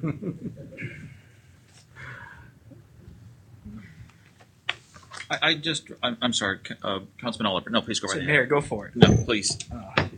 I'm just going to think out loud and kind of to echo some of the comments that Councilmember Robinson had made. Mm-hmm. I know for me, I think having someone that has a good competency level in economic development, and they don't necessarily have to have all the answers and the solutions. In fact, I'd probably opt against it, but there's a sense of hunger there, and even a sense of scrappiness, so to speak, and creativity to look at different practices, to look at different tactics, to not only be attractive to prospective industry, but to also place a heavy emphasis on helping local existing industry and businesses expand and grow, and instilling that culture throughout the organization. I think that's very important, and I think that's an attribute that I would definitely like to see. Certainly, someone that's willing to start by seeing before going out and doing. Someone who has, a sense of empathy, and a sense of duty for public service and for helping people and for using this capacity and this platform to change people's lives for the better. And that kind of might sound, rosy and whatnot, but I think I truly mean it. In my job, I work with a number of different city managers, and I think you could see some that are genuinely, they gravitated to this arena to make an impact on people's lives and to help shape a city and leave it better off than when they inherited it. So for me, I think that's vital. We have such good opportunity in this city. We have good bones to it. We have rich history and incredible good people that are doing extraordinary things each and every day beyond the halls of this building. And I think it's going to be something that someone is going to seek out to touch them, to be assimilated into the community, not because we want them to or going to ask them to or expect them to, but because they see that as part of that particular minimum requirement. As it's important, again, to start by seeing before doing. So those are just some things that kind of come to mind. Obviously, strong financial acumen, and someone who's willing to ask good questions, even if they're unpopular or uncomfortable. And you really tell us what it is that we need to hear, and not what we'd like to hear, but what we really need to hear. And that's going to be off the top of the deck. And I don't know. Those are just some initial thoughts. I don't know. No, all good points, Councilman. Thank you very much for that. Councilman Hawley. Yes. I was kind of kidding about the blonde-headed guy. I know. But what I like to see, a person that cares about our vision, we have a vision plan in our city that's trying to work toward. And for his economics, somebody that has a background of associating with our economic partners to bring business to Madera. And one that loves the community, not that he has to get out there, but something that he can take pride in, going around the city, seeing what different things happen. Sometimes when they come, they'll just go to certain spots and stop because they're hired.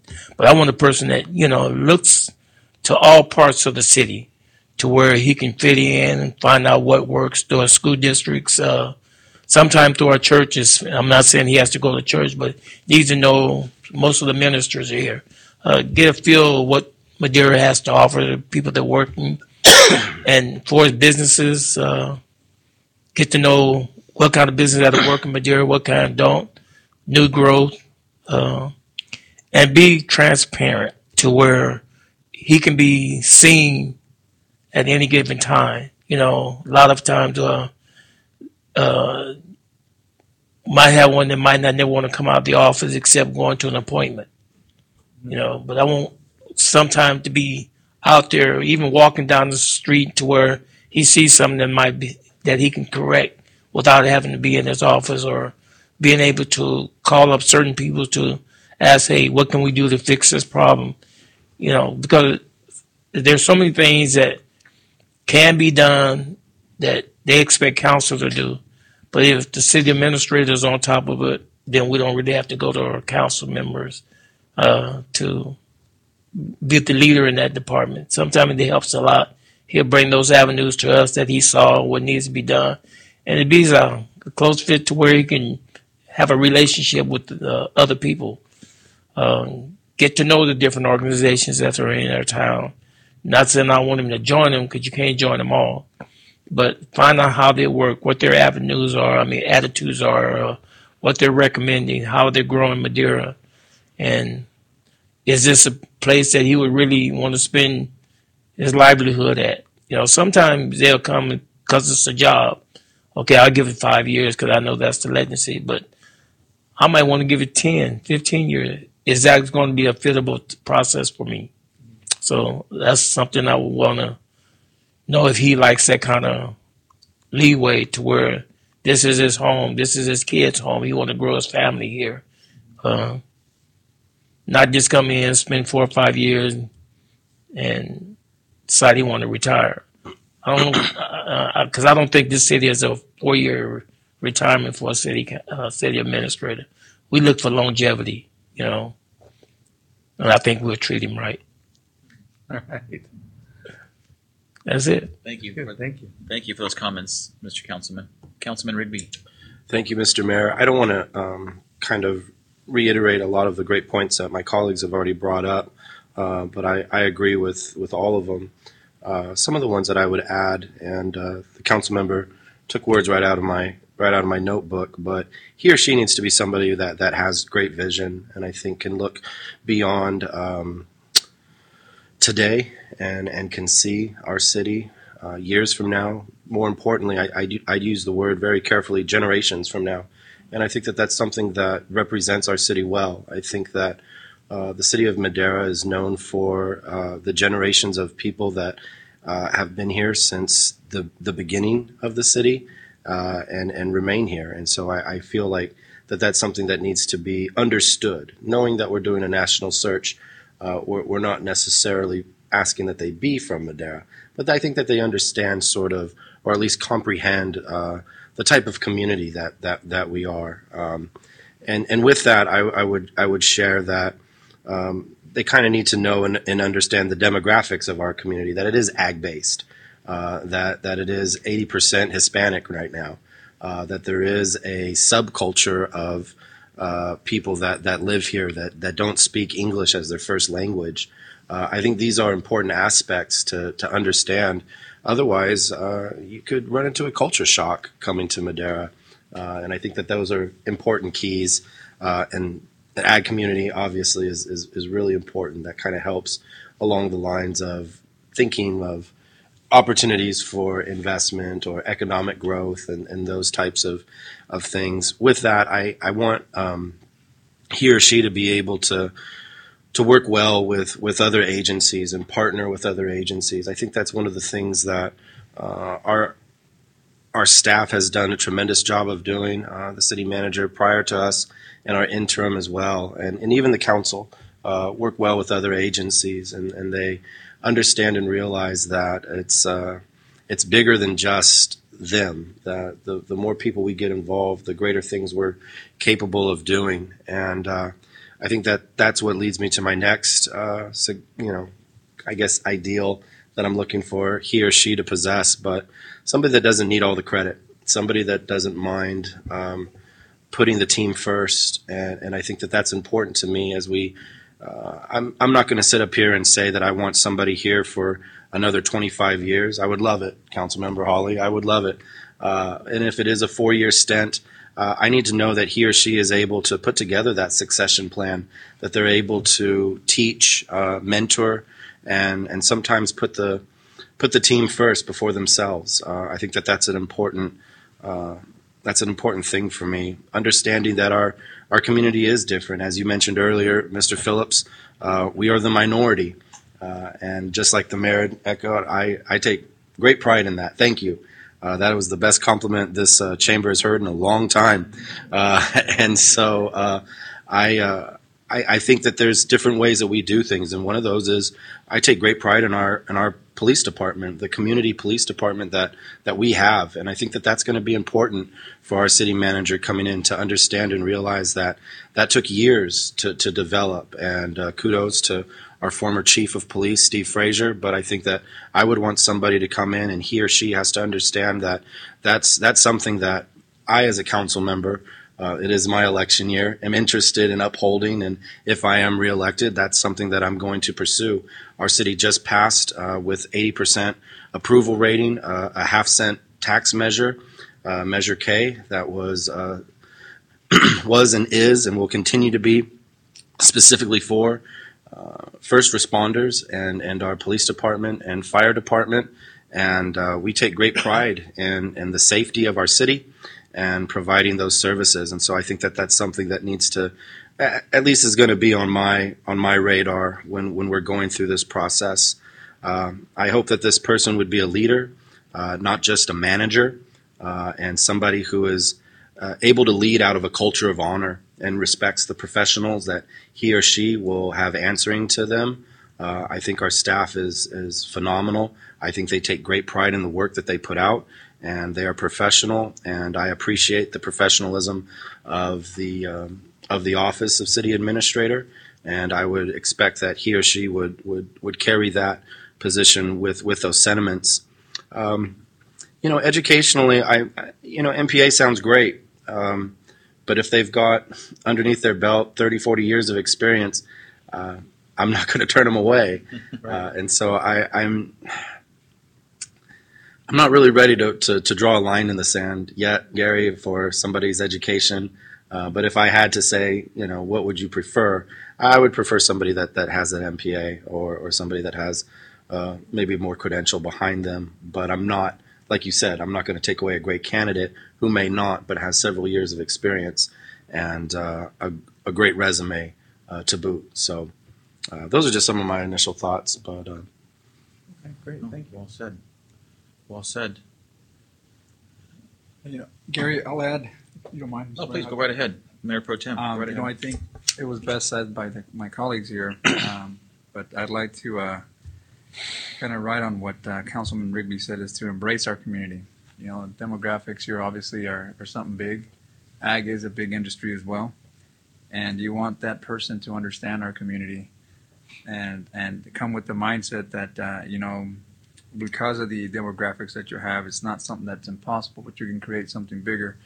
And maybe help complement our current ag industry by bringing some type of technology or bringing ideas to be able to bring here to our community that can change the dynamics of economic development. So I think that's huge. I mean, obviously the makeup of our council has changed in the last years, and we all bring diverse outlooks of what we want in our community, but someone that can work with that. Because obviously there's 7 people here that have 7 diverse opinions of how things should be. and that someone that can take that and possibly put that together and make something happen. So that's kind of the person that I'm ideally looking for, and hopefully we can find someone that's willing to be part of this community, integrate him or herself here, and also maybe have a future in Madera. Look forward to maybe retiring here in Madera. Someone that can invest their time and their future here in Madera. And those are my 2 cents. So. Very good. Mayor Pro Tem, thank you very much for that. Anything else to add, Councilman Robinson? I'm sure we about cover all bases, right? Yeah. And I will add like one thing is be a uniter. Try to get along with the board of supervisor. Sometimes over a period of time it has some animosity. Now we have 2 former mayors from the city that sit on the board, and maybe we can get some things together like along the border of the city and the county, repair some of the streets, be a motivator, to for the city staff so that we can get things done. An innovator, up to date, with current ideals for the city, for a well-planned city. Try to stop the bleeding of our taxes going to Fresno City, county.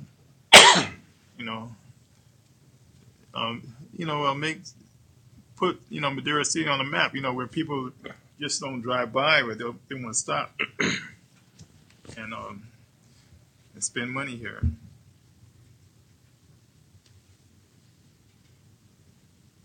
Thank you. Oh, thank you. Gary, I will not disagree with anything that was already said. It really kind of made it easy for me. All good points, and we have worked with the very good city administrator in the past, and so maybe some of these reflections are from what we have already seen and been privileged to work with. The only thing I might add, it really does affect not only Madera but every city is current legislation. Somebody with a good background in state legislation, even federal legislation. I've also been on panels where a candidate may do a quick Google search on Madera and kind of throw out this, I have an idea for Madera and a flavor of Madera when it's nothing more than a 5-minute Google search. That's not somebody we're looking for to just get through the panel. Somebody that is not afraid to express some of those ideas, understanding that where I may have been successful in Southern California or Santa Fe, New Mexico, I understand the plight of Madera being ag-based, but this is what I can bring to the table and share and be part of a team on how we get out of it. You're next door to the 5th largest city in California that has a different economy, a different type of offer, but this is what we can do to change that landscape. And so there were very, very good points this evening, gentlemen. Thank you very, very much for that. I really don't have a lot more to add. I mean, some of the cookie cutter stuff as far as vision and having that foresight, I mean, I think that's kind of a given. We know that we're looking for that innovator, that out of the box thinker, if you will. Understanding that although our past administrator was here for 24 years, if you look back at how this community has changed, how the state and nation has changed over 24 years, a lot has changed. And so to your point with the retirement of baby boomers and 4 years, you said, was kind of the average in California, yeah. In California, which doesn't necessarily mean it's a bad thing. It's just kind of a sign of the times. Right. And so I completely understand that. And then one last thing I'll add. The theme tonight, we've been talking a lot about community involvement, and it's very, very important, not only to this council, but to our staff and to a number of people, either being included, asking for transparency from leaders, and understanding that we really turn the corner with our police department simply by involving the community and having community-based policing. And so I think that's something that this candidate needs to understand, that we hold our community near and dear to us. And although he or she may not be originally from here, it really does not take a huge effort to be part of that fabric and weave yourself into that fabric. It's that important. That's really all I have. Yeah. So, great points. Sir, if I may, of course. I guess after I listened to our mayor, it just brings up new ideas there. But I just want to add that I know that the questions here are pretty basic. What skills, experiences, and leadership attributes are most important or critical. But I think their background is huge, whether it be accounting, planning, something they bring to our city. And one of the things that I can say, not being part of a council for a long time, like some of my colleagues here, that the previous administrator had somewhat of an accounting, and obviously kept the city afloat when it comes to budget. So I see that very strong, and I see that very good for cities, that we have to look at the finances of our city and have to look at our budget and be able to make those hard decisions when we have to, be able to present them to their city council and say, hey, guess what, folks? This time around, it's not looking too good. Someone that has background in our water, sewer facilities, it's so big here in our community now. So, just understanding, and capital improvements and everything that's going on right now, I think it's important. So I don't want to leave nothing out on the table. And this is one of the 4 meetings maybe, but I want to make sure that it's not a time issue that we got to get out of here, but more of a, let's get it out. Let's make sure that this next person that we bring in, that they understand what we're looking for. Right, right. So, And out of fairness too, it might be advantageous to maybe have a phone conversation with our other council colleague, Foley Gallegos, so you have full input from all 7, at least here early in the process. Absolutely. I'll work with Wendy to see if I can't get, connected with her to do that phone conversation. And I gave each one of you my business cards as well, and my cell phone's on there, right? I don't want you to feel like you can't talk to me until I come back again, when we're doing recommended finalists. I always encourage all council members, feel free to reach out, call me, you think of something else. The other thing that could happen is you can have potential candidates that might approach you, right? Just, we got a recruiter handle it, here's Gary's number, give him a call, right? I mean, that's the reason why I give you my card, is I want you to be able to feel that you can, be hands off and steer people my way. And if there's anything that you think of after tonight, I'm always available. 24/7. Yeah, yeah. You may get voicemail if I'm sleeping, but I'll call you back. I promise. It's always on. I heard that. It's on 24/7. Yeah. No, this is all really good feedback, and this is all good information that's very helpful, and it gives me a good start, and like I said, getting that additional feedback from the community will help as well. Any other feedback that you guys want to give before we go to the next thing? There is no next thing, really. I mean, we've accomplished my goals for tonight, which was to walk through the process, get your feedback on process and timeline, and then get some feedback on what you're looking for. So I got everything I wanted out of you guys. Did you get everything you wanted out of me? I think there's maybe one more from Mayor Pro Tem. Yeah. since we got about 40 minutes, I figured we'd ask some more questions. You got 40 minutes. You came late. Only got 40. Got him. Stop at 9? Yeah. Since I didn't ask this question earlier, but assuming that we do bring a candidate that maybe is out of the state or maybe quite a distance here, would you encourage any council members or anyone in our staff to do a more intense research on this person? And the reason why I ask is because during one of our previous superintendent search, I know that some of the board members took it upon themselves to go out and visit that city and start asking questions.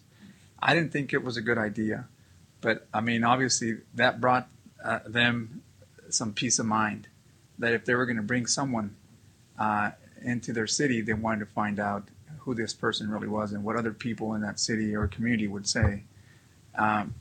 Maybe your take on that, and what do you think? We don't see that happen much anymore. It used to be more common to do site visits with candidates. Again, going back to confidentiality, it depends on the candidate. If the candidate, doesn't want people to know yet, that you can kind of trample their confidentiality.